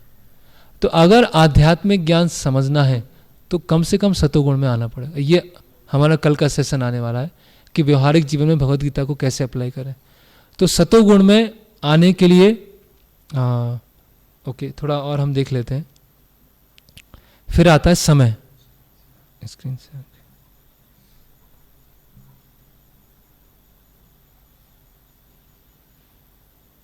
ओके, समय। तो समय तो हमने देख लिया, ब्रह्म मुहूर्त से लेके 8-9 बजे तक का समय सतोगुणी है, फिर शाम को 7-8 बजे तक रजोगुणी है, और रात्रि का समय क्या है, तमोगुणी। इसीलिए रात क्या है, सोने के लिए, है ना। भगवान ने नेचुरल बल्ब दे रखे हैं, नाइट बल्ब है और डे लाइट है। डे लाइट क्या है, सूर्य है। नाइट बल्ब क्या है, छोटे छोटे तारे हैं और चंद्रमा है। तो अगर कोई रात में जागता है तो उसको क्या बोलते हैं, निशाचर, है ना। तो आजकल निशाचर बहुत, अधिकतर लोग निशाचर ही होते जा रहे हैं। तो अधिकतर लोगों का जीवन कैसा है, राजसिक और तामसिक, रजोगुण और तमोगुण से भरा हुआ है। इसीलिए आजकल के लिए बहुत बड़ा चैलेंज है कि लोग गीता इसीलिए समझना नहीं चाहते, इसीलिए की इच्छा नहीं है। क्योंकि गीता समझने के लिए क्या चाहिए, एक कुछ स्तर का तो सतोगुण चाहिए, स्वच्छता चाहिए, दिनचर्या चाहिए। अगर वो नहीं है तो आप पढ़ लो, सुन लो, जैसे भैंस के आगे हॉर्न बजा दो, बजाते रहो, कुछ नहीं होगा, वो जानवर वहाँ से नहीं हटने वाला। तो इसी तरह हमें दिनचर्या चेंज करना हो, हमें अपना लाइफ स्टाइल चेंज करना। अभी यहाँ से व्यवहारिक अनुशीलन आ गया भगवद गीता का। ओके, आहार क्या है, तो एक तरफ आप देख रहे हैं दूध है, अनाज है, सब्जियां हैं, फल है ना। और दूसरी तरफ देख रहे हैं ये नूडल्स हैं, चाउमीन है, बर्गर है, पिज़्ज़ा है, मोमोज हैं, ये भी होगा। और बीच में क्या है, वो मांसाहार कर रहा है, ठीक है। तो जैसा हम खाते हैं वैसे हम बन जाते हैं। ये बहुत ही सिंपल फॉर्मूला है, जैसा हम खाएंगे वैसा हम बन जाएंगे। इसीलिए पहले के समय में किसके हाथ का खा रहे हैं, कहाँ खा रहे हैं, ये बहुत ध्यान देते थे। आजकल अब रेस्टोरेंट में जाएंगे, सामने से बहुत अच्छा दिख रहा होगा, बहुत अच्छे वेटर होंगे, बहुत अच्छी प्लेट होंगी, बहुत अच्छा कपड़ा होगा, सब कुछ होगा। जहाँ बनता है और जहाँ क्लीनिंग होती है उसको देख लिया ना, बस कभी भी रेस्टोरेंट नहीं जाएंगे फिर। ओके, तो ये जो सात्विक खाना है वो सात्विक आहार लेना चाहिए और राजसिक तामसिक नहीं लेना चाहिए। ओके, तो भगवद गीता में बताया गया है, आयु सत्वम बलारोग्य सुख प्रीति विवर्धना रस्या स्निग्धा स्थिरा हृदय आहारा सात्विका प्रिया। तो सात्विक आहार कैसा होता है, जो आयु को बढ़ाने वाला होता है, जो जीवन को शुद्ध करने वाला होता है, बल प्रदान करने वाला होता है, तृप्ति प्रदान करने वाला होता है, सुख प्रदान होता है, और स्वास्थ्यप्रद और हृदय को भाने वाला होता है। फिर रजोगुणी कैसा होता है, एकदम चटपटा, खाया तो बिल्कुल पसीना आने लगा, पूरा इधर से पसीना आ रहा है, इधर से पसीना आ रहा है, है ना, पूरा एकदम क्या क्या खाना, क्या चाउमीन है, क्या मोमोज है, और पूरा एकदम खाते जा रहे हैं और पूरा तो तीखा चटपटा, इसमें बताया है भगवान भगवत गीता में बता रहे हैं। अभी देखिए युद्ध क्षेत्र में भगवान बता रहे हैं तीखा चटपटा जलन उत्पन्न करने वाला, बहुत अत्यधिक गर्म तीक्ष्ण भोजन रजोगुणी व्यक्तियों को प्रिय होता है। तमोगुणी में क्या है, यात यायम गत रसम पूति परियुसितम चयत उच्चिष्टम अपि चा मध्यम भोजनम तामसम प्रियम। तो जिसको पकाया हुआ 3 घंटे से अधिक हो गया, जो अस्पर्श है, जो सड़ा गला है ना, और जूठा और हाँ, तो ये तामसिक लोगों को प्रिय होता है ना। तो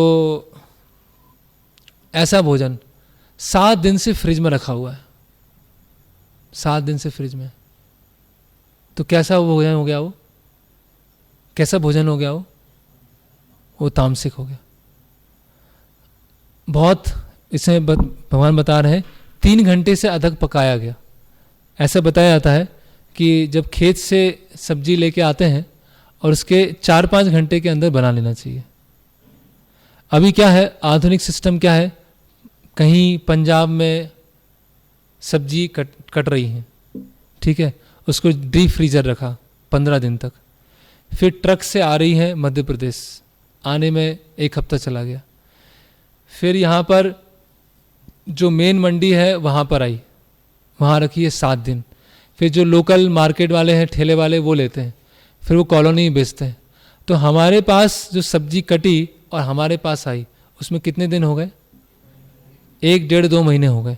और कैसे प्रिजर्व करके रखा गया उसको, केमिकल से, कीटनाशकों से। अभी वो हम खाएंगे तो क्या होगा, क्या होगा उससे, तामसिक होगा कि नहीं होगा। तो कम से कम अच्छा खाएं, अच्छी हवा लें, जैसे घी है, दूध है, दूध से बनी हुई चीजें हैं, वो किस में आती हैं, सतोगुणी में आती है। तो ये भगवान बता रहे हैं, ये मैंने आपको समझा दिया। अत्यधिक तीखा, खट्टा, नमकीन, गरम, चटपटा, जलन पैदा करने वाला। कई होता है कि किसी का पेट खाया और पेट खराब हो गया, इतना ऐसा तीखा खा लिया, इतना मसालेदार चटपटा। ढाबा होता है, रेस्टोरेंट क्या होता है, वहाँ की फिक्स होता है, छोक उनका ग्रेवी फिक्स है, आप कुछ भी मंगाएंगे, ऑर्डर देंगे, स्वाद इस चीज़ से आएगा। क्यों आएगा, 7 दिन पहले बना के रखा है, जो भी आता है थोड़ा थोड़ा निकाल के गर्म करके दे देते हैं, और हमको बढ़िया लगता है। क्यों बढ़िया लगता है, एकदम मसाले डाल के रखे। तो खान पान का बहुत महत्व है। तो गुणों के बीच में क्या होती है, स्पर्धा चलती रहती है, कभी कोई गुण हावी हो जाता है, कभी कोई गुण हावी हो जाता है। जी, प्रश्न आप अंतिम में पूछिएगा, प्रश्न लेंगे।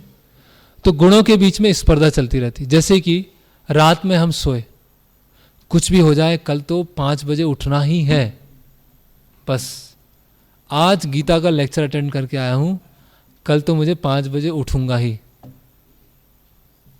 ठीक है। कौन सा गुण है, सतोगुण। ज्ञान आ गया, प्रवचन सुना, ज्ञान आ गया, सतोगुण में मुझे उठना ही है।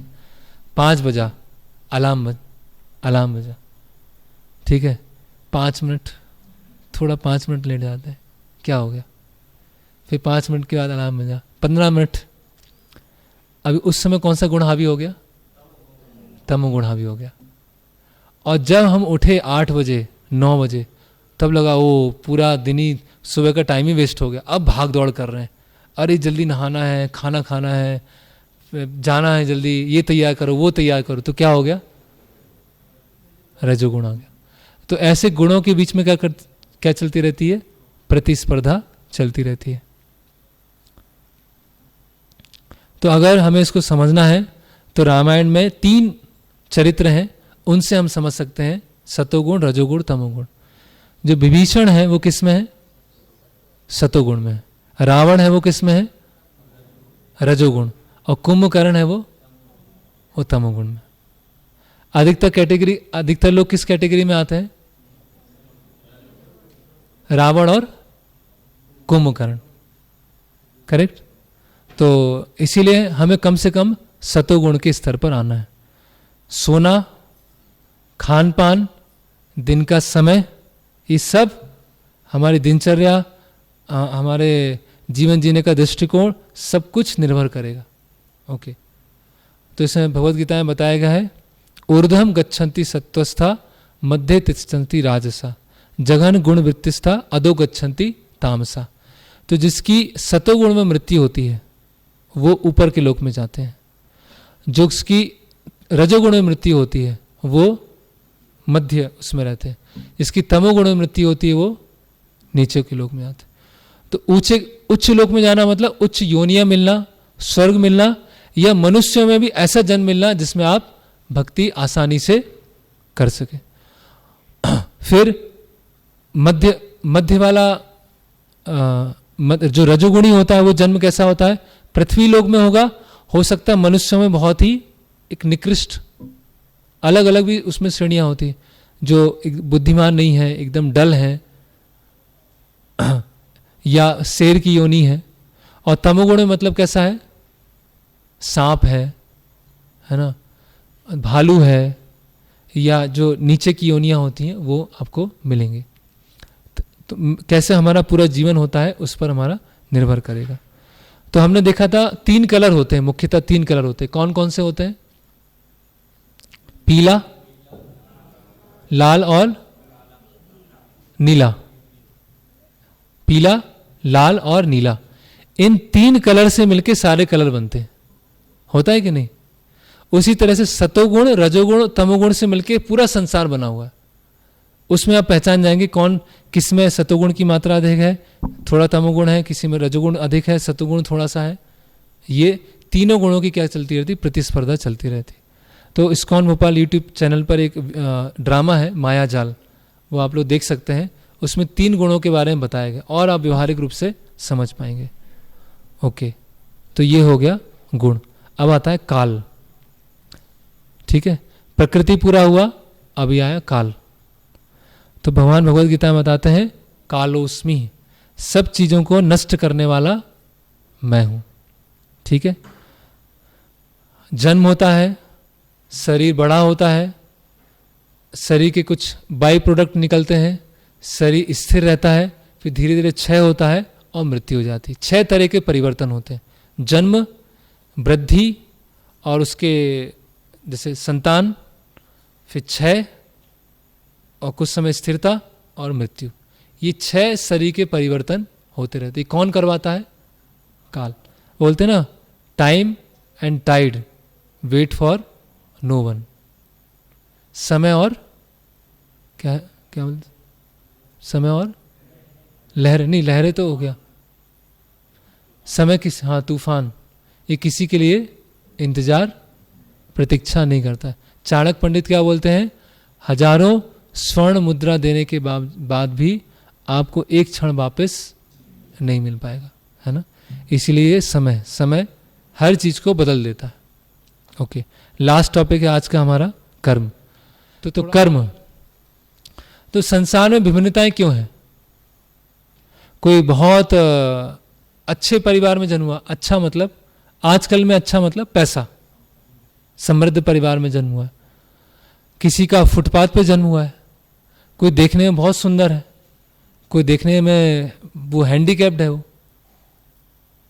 तो ऐसा अंतर क्यों आता है? भगवान ऐसे भेदभाव क्यों करते हैं, है ना। किसी का तो सोने की थाली में खा रहा है, किसी को एक दिन में खाना कब खाएगा वही उसका निश्चित नहीं है। कोई बहुत बुद्धिमान है, किसी को कुछ पढ़ना लिखना ही नहीं आता, अनपढ़ है वो। तो ऐसे डिफरेंस क्यों आते हैं, है ना। ओके, एक मिनट। तो क्यों अच्छे लोगों के साथ बुरा होता है, ये प्रश्न होता है। खैर हमने ये चर्चा कर लिया प्रॉब्लम ऑफ इविल, फिर भी उसको रिपीट करने के लिए, क्यों अच्छे लोगों के साथ बुरा होता है ना। तो अलग अलग तरह के लोग होते हैं, जैसे कोई सुंदर है, कोई कुरूप है, कोई खूबसूरत, इसमें हिंदी सही नहीं है, कोई अपाहिज है, कोई धनवान है, कोई गरीब है, डॉक्टर है, कोई मजदूर है।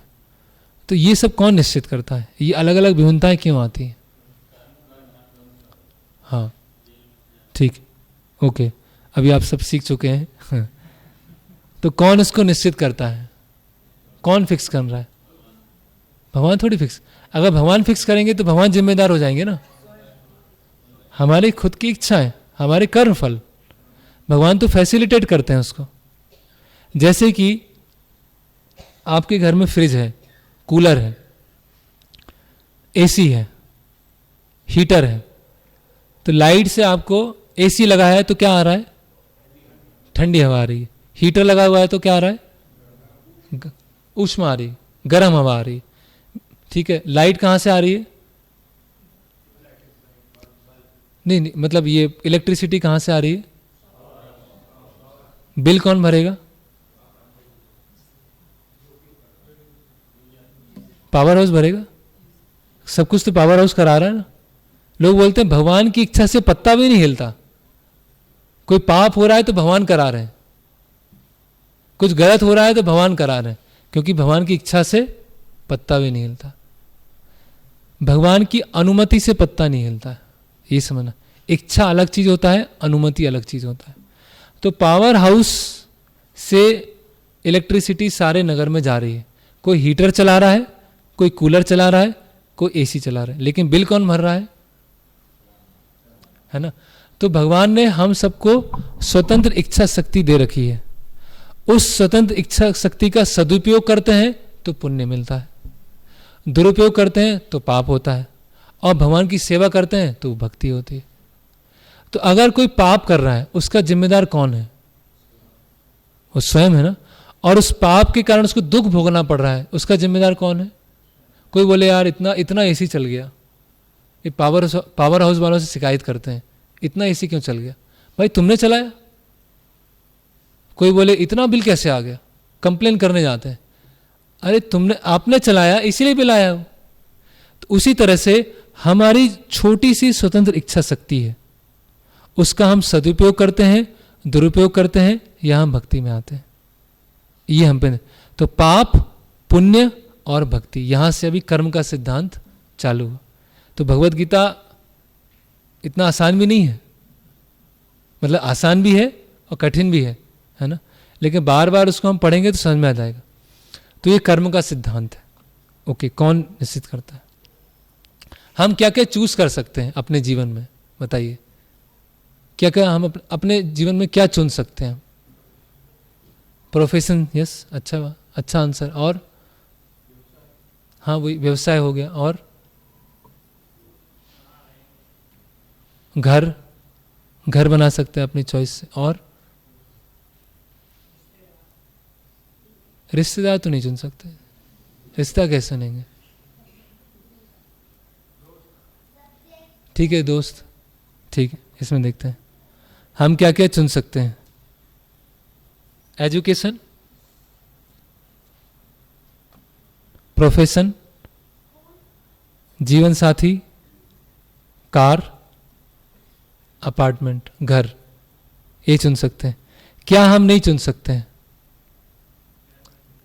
क्या हमारे माता पिता कौन होंगे, चुन सकते हैं? किसने चुना? भगवान ने अनुमति दिया और हमारे कर्म फलों के अनुसार हम प्राप्ति हुई। ठीक है, हम अपना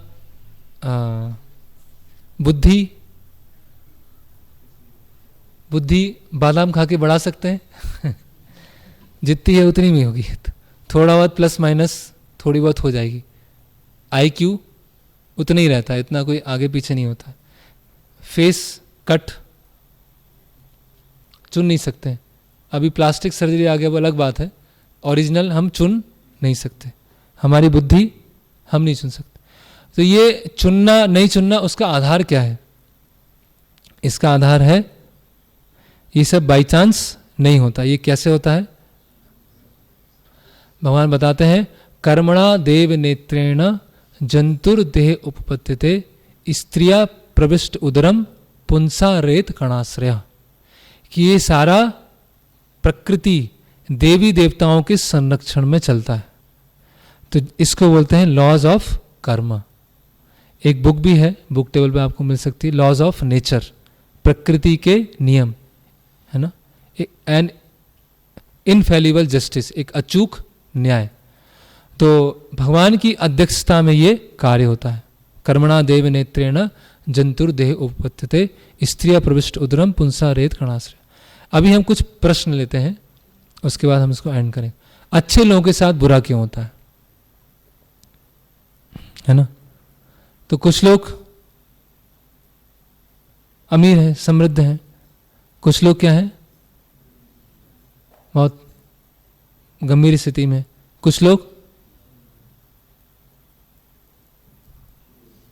बहुत शक्तिशाली हैं, कुछ लोग क्या हैं, अपाहिज।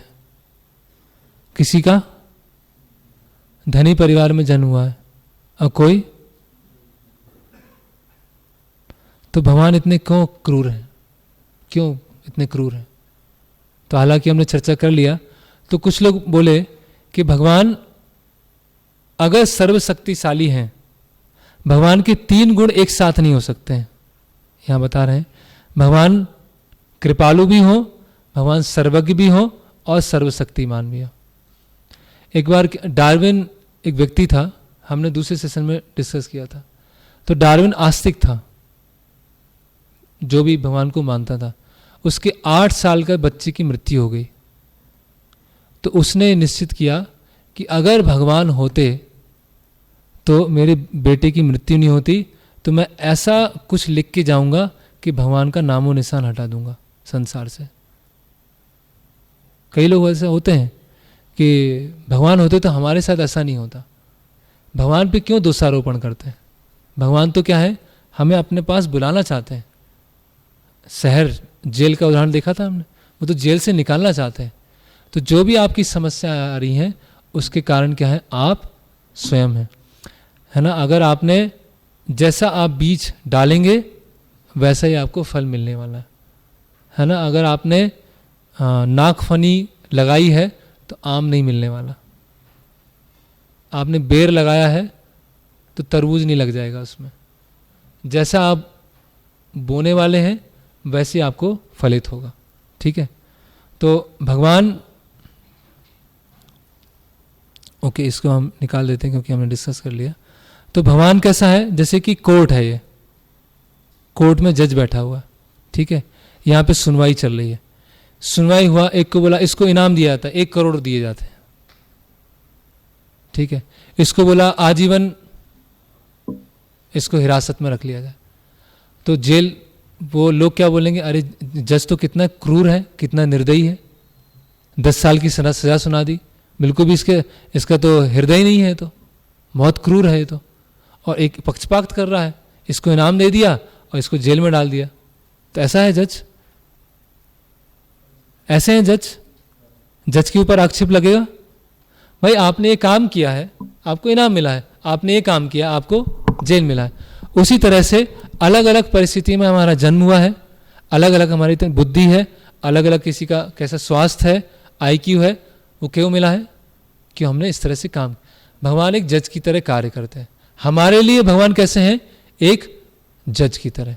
जब हम भक्ति करना चालू करते हैं तो एक पिता की तरह डील करते हैं, अभी जज के लिए, जब तक हम भक्ति नहीं कर रहे। तो किसी को पनिशमेंट देते हैं, किसी को रिवॉर्ड देते हैं, है ना। जैसा आप बोएंगे और वैसा हम पाएंगे। ओके, तो थोड़ा सा और हम देख लेते हैं कर्म क्या है ना। तो कर्म क्या है, किसको कर्म बोलते हैं? कुछ लोग बोलते हैं गीता में क्या है, कर्मण्येवाधिकारस्ते मा फलेषु कदाचन, वो सुना देते हैं। भाई है क्या वो तो बताओ। गीता में क्या है, कर्म करो, बस कर्म करो, फल की चिंता मत करो।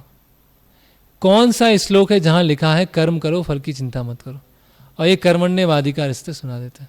पढ़िए उसको, उसका अनुवाद पढ़िए, उसमें है ही नहीं कि कर्म करो फल की चिंता मत करो। ये किन्होंने बना दिया है, कर्म करो फल की चिंता मत करो? ये जो आधुनिक जो बुद्धिजीवी हैं उन्होंने बना दिया कि आप ऑफिस का काम कर रहे हो, आप अपनी पढ़ाई कर रहे हो, आप कॉम्पिटिटिव एग्ज़ाम की तैयारी कर रहे हो, आप घर का कुछ रख रखाव काम कर, आपको बहुत टेंशन हो रही है, आपको बहुत चिंता हो रही है। कर्मण्येवाधिकारस्ते मा फलेषु कदाचन, कर्म करते रहो, चिंता मत करो।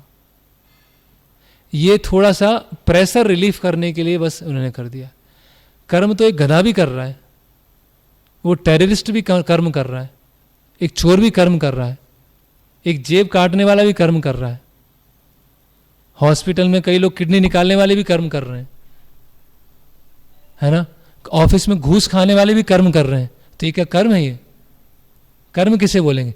पहले ये तो जान लो कर्म क्या है, फिर तो बोलेंगे गीता कर्म प्रधान है। कर्म तो सब करते हैं। तो सबसे पहले कर्म क्या है?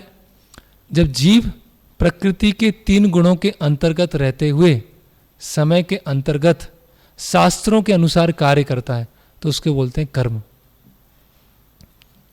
बहुत बड़ी डेफिनेशन हो गई। शास्त्रों के अनुसार कार्य करते हैं तो उससे बोलते हैं कर्म। शास्त्रों के विपरीत कार्य करते हैं उससे बोलते हैं विकर्म। और ऐसा कर्म जिसका कर्म फल नहीं बनता है उसको बोलते हैं अकर्म। क्रिया की प्रतिक्रिया नहीं बनती है वो बोलता है अकर्म। समझ में आया आपको? शास्त्र के अनुसार करते हैं तो क्या कहलाता है? उसको बोलते हैं कर्म, इसको बोलते हैं पुण्य। बुरा कर्म मतलब पाप, जो शास्त्रों के विरुद्ध है। तो नशा करना क्या है? कर्म है। कोई नशा कर रहा है, मैं तो अपना कर्म कर रहा हूं, नशेड़ी का कर्म कर रहा हूं मैं अपना। देखो गीता में लिखा है कर्म करना चाहिए। तो नशा करना क्या है? शास्त्रों के अनुसार है, शास्त्रों के विरुद्ध है। तो वो कर्म नहीं कर रहा है, क्या कर रहा है? यस, विकर्म कर रहा है वो। कोई बोलता है मैंने इस जन्म में कार्य नहीं किया, इस जन्म में वही अच्छे लोगों के साथ बुरा क्यों होता है, इस जन्म में तो किसी का बुरा नहीं किया, मेरे साथ बुरा क्यों हुआ? पिछले जन्म भी तो है बहुत सारे।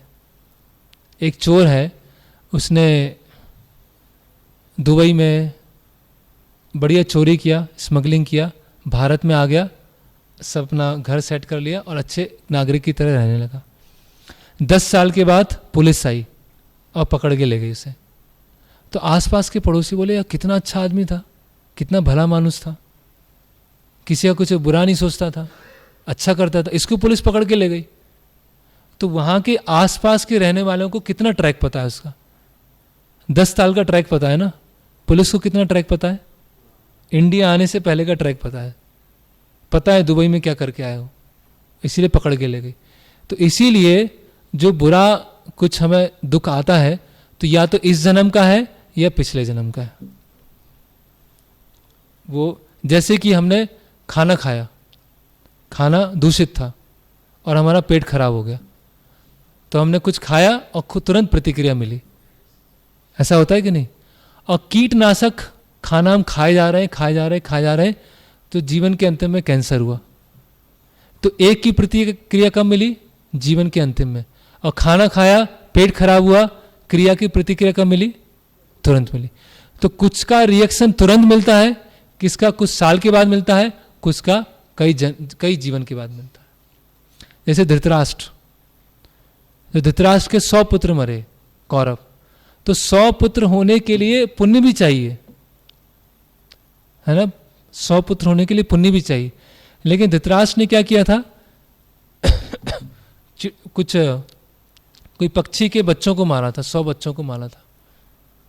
तो जब वो धृतराष्ट्र बना कई जन्मों के बाद में, उसके 100 पुत्र हुए और फिर 100 पुत्रों का वध हुआ। उस जन्म में नहीं हुआ। क्यों नहीं हुआ? क्योंकि पहले पुत्र तो होना चाहिए। तो धीरे धीरे उसने पुण्य मिलता गया 100 पुत्रों का पुण्य मिला और 100 पुत्र मारे गए, है ना। तो इस तरह से कुछ तुरंत मिलता है और कुछ क्या मिलता है? देर से मिलता है। ओके, ऐसा कर्मफल है हमारा, है ना। अभी हमने कुछ किया और तुरंत भी मिल जाएगा, कुछ सालों के बाद भी मिलेगा और कुछ वर्षों के बाद भी मिल सकता है। कोई बोले मुझे तो पता ही नहीं था कर्म का नियम, मैं तो अज्ञानता में था, तो मुझे तो माफ़ी मिलना चाहिए। तो इग्नोरेंस इज नॉट एक्सक्यूज। आपने ट्रैफिक सिग्नल कि रूल्स नहीं पता था, अब रेड लाइट तोड़ के चले गए तो क्या होगा? उसको क्या बोलोगे? मुझे तो पता ही नहीं था, मैं तो नए शहर से आया हूँ, मुझे इसके यहाँ के नियम पता। आपको चालन लग जाएगा। तो आपका कर्तव्य है जानना सही क्या है, गलत क्या है, भक्ति क्या है। अगर आपने नहीं जाना तो आपके जीवन में रिस्क हो जाएगा वो। फिर आप ऐसा नहीं बोल सकते मेरे साथ में ऐसा क्यों हुआ, मेरे साथ बुरा क्यों हो रहा है। तो ये हमें जानना होगा, पाप क्या है, पुण्य क्या है और भक्ति क्या है। अग्नि है, बच्चा है, अग्नि, बच्चे ने अग्नि में हाथ डाली, क्या हुआ? बच्चे को तो पता ही नहीं था, क्यों जलाओ भाई, अग्नि का जो काम है वो करेगा। उसी तरह से मनुष्य जीवन क्या है, ये सब जानने के लिए। फिर कुछ लोग पूछते हैं पशुओं के लिए भी कर्म का नियम होता है। पशुओं के लिए कर्म का नियम होता है, वो तो अपने शारीरिक आवेग से चलते हैं, ये कर लिया, वो कर लिया, ये खा लिया, सो गए, ये कर लिया, वो घूम लिया। उनका जीवन आहार, निद्रा, भय, मैथुन से ही चलता है। उसमें कर्म का नियम, पाप पुण्य नहीं होता है ना। कभी शेर को नहीं देखा होगा कि धान के खेत में घुस गया और धान खाना चालू कर दिया उसने। ऐसा हुआ है कभी शेर घुसा हो धान के खेत में? ऐसा जो जिसका शारीरिक है ना। एक बार फेस्टिवल था, तो फेस्टिवल में क्या हुआ कि कुछ मिठाई थी वो खराब हो गई, तो मिठाई को फेंक दिया, मैंने डाल दिया। तो वहाँ पर सुअर आता है, स्मेल लेता है और चला जाता है, नहीं खाता है। फिर 15 दिन पुराना, 20 दिन पुराना सड़ा गला पूरा दुर्गंध आ रही थी, वो डाला जाता है, सुअर आता है और बढ़िया अच्छे से खाता है। तो पशु तो किससे चलते हैं? अपने आवेग से चलते हैं। उनके लिए कर्म फल नहीं होता है, वो तो धीरे धीरे उनका मनुष्य योनि मिलने वाली कुछ समय के बाद। कुछ लोग पूछते हैं ठीक है हम समझ गए, इतने सारे हमने पाप किए, हमें पता ही नहीं था, इतने सारे पाप हो गए हमसे अनजाने, तो पुण्य कराते हैं, हरिद्वार होके आ जाते हैं, थोड़ा गंगा नदी में स्नान कराएंगे, थोड़ा दान पुण्य कर देंगे, किसी जगह गौशाला में घास खिला देंगे, किसी में गाय के लिए दान दे देंगे, बस। तो सारे पाप पुण्य से धो दिए हमने। ऐसा होता है? पुण्य का भी आपको रिजल्ट मिलेगा और पाप का भी रिजल्ट मिलेगा। पाप कर जो हमने किया है वो पुण्य से नहीं धुलने वाला, एक चीज से धुल सकता है, वो है भक्ति। जैसे कि शराब की बोतल को गंगा नदी में डाल दिया हमने, शराब की बोतल है, बंद है, गंगा नदी में डाल दिया, 108 डुबकी लगाई शराब की बोतल ने, तो क्या हो गया? शराब की बोतल क्या हो गई? शुद्ध हो गई, साफ हो गई? क्यों नहीं हुई भाई? गंगा नदी में 108 डुबकी मार के आए, क्या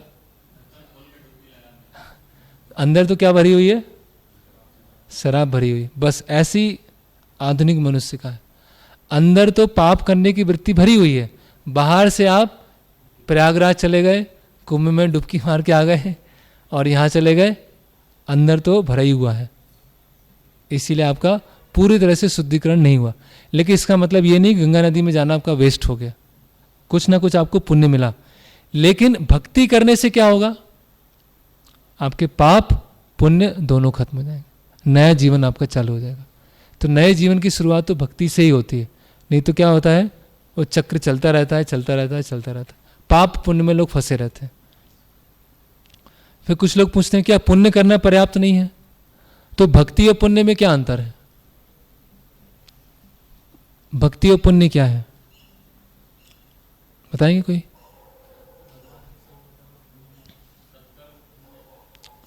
तो हमने वो उदाहरण देखा था रतन टाटा का, तो 3 लोगों ने जो सहयोग किया था वो क्या है? पुण्य है। और किसी व्यक्ति ने उसे घर छोड़ दिया था, वो क्या है? वो भक्ति है। बस ये डिफरेंस है। तो पुण्य भी इस संसार में बांधता है, ऊर्ध्वम गच्छन्ति सत्वस्था। पुण्य करने से क्या होगा? हम सतोगुण में जाएंगे। सतोगुण में जाएंगे, जैसे झूला होता है ना, बच्चे झूला झूलते हैं, झूलते कि नहीं? तो झूला ऊपर जाता है, ऊपर से जब नीचे आता है तो क्या लगता है? पेट में होता है ना कुछ, फिर नीचे जाएगा, फिर ऊपर जाएगा, फिर नीचे जाएगा। तो पुण्य करने से ऊपर जाएंगे, पाप करने से नीचे आएंगे, फिर ऊपर जाएंगे, फिर नीचे आएंगे। तो पाप और पुण्य यही है, केवल पुण्यशाली होने से काम नहीं बनेगा, तो भी आप भौतिक जगत में झूला झूलते रहेंगे, ऊपर नीचे ऊपर। कितने देर झूला झूलते हैं? 5 मिनट, 10 मिनट, 15 मिनट, 20 मिनट, फिर क्या होगा? अधिक झूल लिए तो क्या हो जाएगा? चक्कर आएगा। इसीलिए हम ये ऊपर नीचे पाप पुण्य किए जा रहे हैं और हमें सुख नहीं मिल रहा है, हमें आनंद नहीं मिल रहा है, परेशान हो रहे हैं, फ्रस्ट्रेट हो रहे हैं। भाई ये पाप पुण्य कम करना खत्म करो और भक्ति करना चालू करो। ओके, फिर अब मेरे ख्याल समय हो गया, तो रोज समय कम पड़ रहा है, तो मेरे ख्याल से क्योंकि प्रसाद भी लेना, आपको घर भी जाना होगा, तो यहाँ से हम कंटिन्यू करेंगे। भाग्य और पुरुषार्थ, ये थोड़ा सा विषय बचा हुआ है, सब हमारे हाथ में है, ये सब किस्मत पे छोड़ देना है। कुछ लोग बोलते हैं सब किस्मत पे छोड़ दो, कुछ लोग बोलते हैं नहीं बस जो भी है हमारे हाथ में।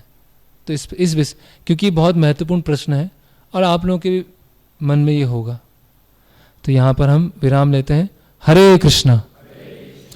तो माला आप दे दीजिए, किसी का प्रश्न है तो प्रश्न। यस, माइक दे दीजिए।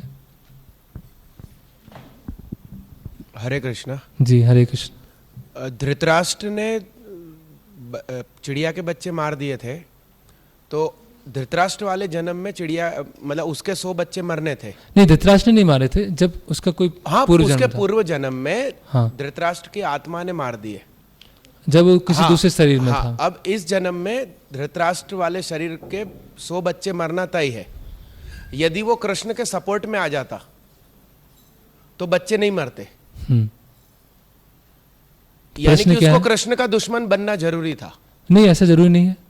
पाप और पुण्य खत्म भी हो सकते हैं भक्ति करने से, अभी बताया ना मैंने। हाँ, वो कृष्ण के सपोर्ट में होता धृतराष्ट्र, हाँ, तो वो पाप से मुक्त हो जाते हैं। हाँ, पाप से मुक्त हो जाते हैं। भगवान बता रहे हैं सर्वधर्मान परित्यज्य माम एकम शरणम व्रजा अहम त्वम सर्व पापेभ्यो मोक्षयिष्यामि मा शुचा, कि मैं सभी तरह के पाप से और पुण्य से मुक्त कर दूंगा। हाँ, मतलब अपन भगवान के सपोर्ट में आ जाएं तो पाप खत्म होगा ना। हाँ, भगवान की जब भक्ति करेंगे तब। दूसरा सवाल महाराज ये है कि, तो ये क्लियर हुआ आपको? हाँ, यस, हाँ, ठीक। दूसरा सवाल है कि गेहूं और चावल अपन लाते से ही 6 घंटे में कैसे खा लेंगे? नहीं, गेहूं चावल सब्जी की बात हो रही है यहाँ पर। ओके, सब्जियां। हाँ, गेहूं चावल तो सूखेंगे, हाँ, फिर गिरेंगे, उनको बीना जाएगा, रखा जाएगा, वो अलग चीज। अनाज नहीं, सब्जियों की बात हो रही। ठीक ठीक। क्वेश्चन यहाँ से आया, जैसे यूएई और सऊदी अरेबिया जैसी कंट्रीज़ में एग्रीकल्चर ही नहीं है क्योंकि पानी की कमी है, वहाँ पे लोगों को नॉन वेज पे ही डिपेंड रहना पड़ता है, ऐसी स्थिति में क्या कर सकते हैं? कौन है ये? मुकेश। तो देखिए, हर जगह, चाहे वो समुद्र का किनारा हो, चाहे वो ठंडा प्रदेश है, हर जगह कुछ ना कुछ तो वेज मिलता है। आप सऊदी में जाएं, सऊदी में, दुबई में बहुत सारे भक्त रहते हैं, इस्कॉन के बहुत सारे भक्त हैं, बहुत बड़ा प्रचार होता है, तो ऐसा तो नहीं नॉनवेज खाते हैं वहाँ पर। ये नॉनवेज खाने के लिए तर्क हैं ये।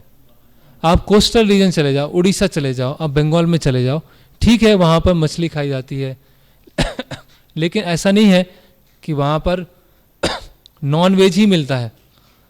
बहुत जो शाक है, शाक तो सबसे ज़्यादा बंगाल में बनती है, सब्जियां हैं अलग अलग तरह की, पत्ते वाली सब्जी हैं बंगाल में बनती। तो हर जगह भगवान ने प्रबंध करके रखा हुआ। अभी कोई बोले राजस्थान में तो वो है पूरा रेगिस्तान है वहाँ, तो वहाँ तो मीट ईटिंग ही करना चाहिए। तो आप देख लीजिए वहाँ का खान पान क्या है लोगों का, मीट ईटिंग करते हैं क्या? तो ये सब एक्सक्यूज़ है ये नॉन वेज का। इसका टॉपिक आएगा वेजिटेरियन नॉन वेजिटेरियन, हम देखेंगे। ओके, एक माला। हाँ, वो देवी देवता वाला आ नहीं पाया अभी, देवी देवता वाला 7वां या 8वां सेशन होगा। देखिए समय कम है, या तो आप 2 घंटे निकाल के आइए तो संभव नहीं है क्योंकि सबका जॉब है, पढ़ाई है, सब कुछ। तो इसीलिए 7 या 8 सेशन में कंप्लीट हो पाएगा। तो हम स्टार्ट करते हैं, एक साथ जप करेंगे, उसके बाद प्रश्न। जय श्री कृष्ण चैतन्य प्रभु नित्यानंद श्री अद्वैत गदाधर शिवासादि गौर भक्त वृंदा।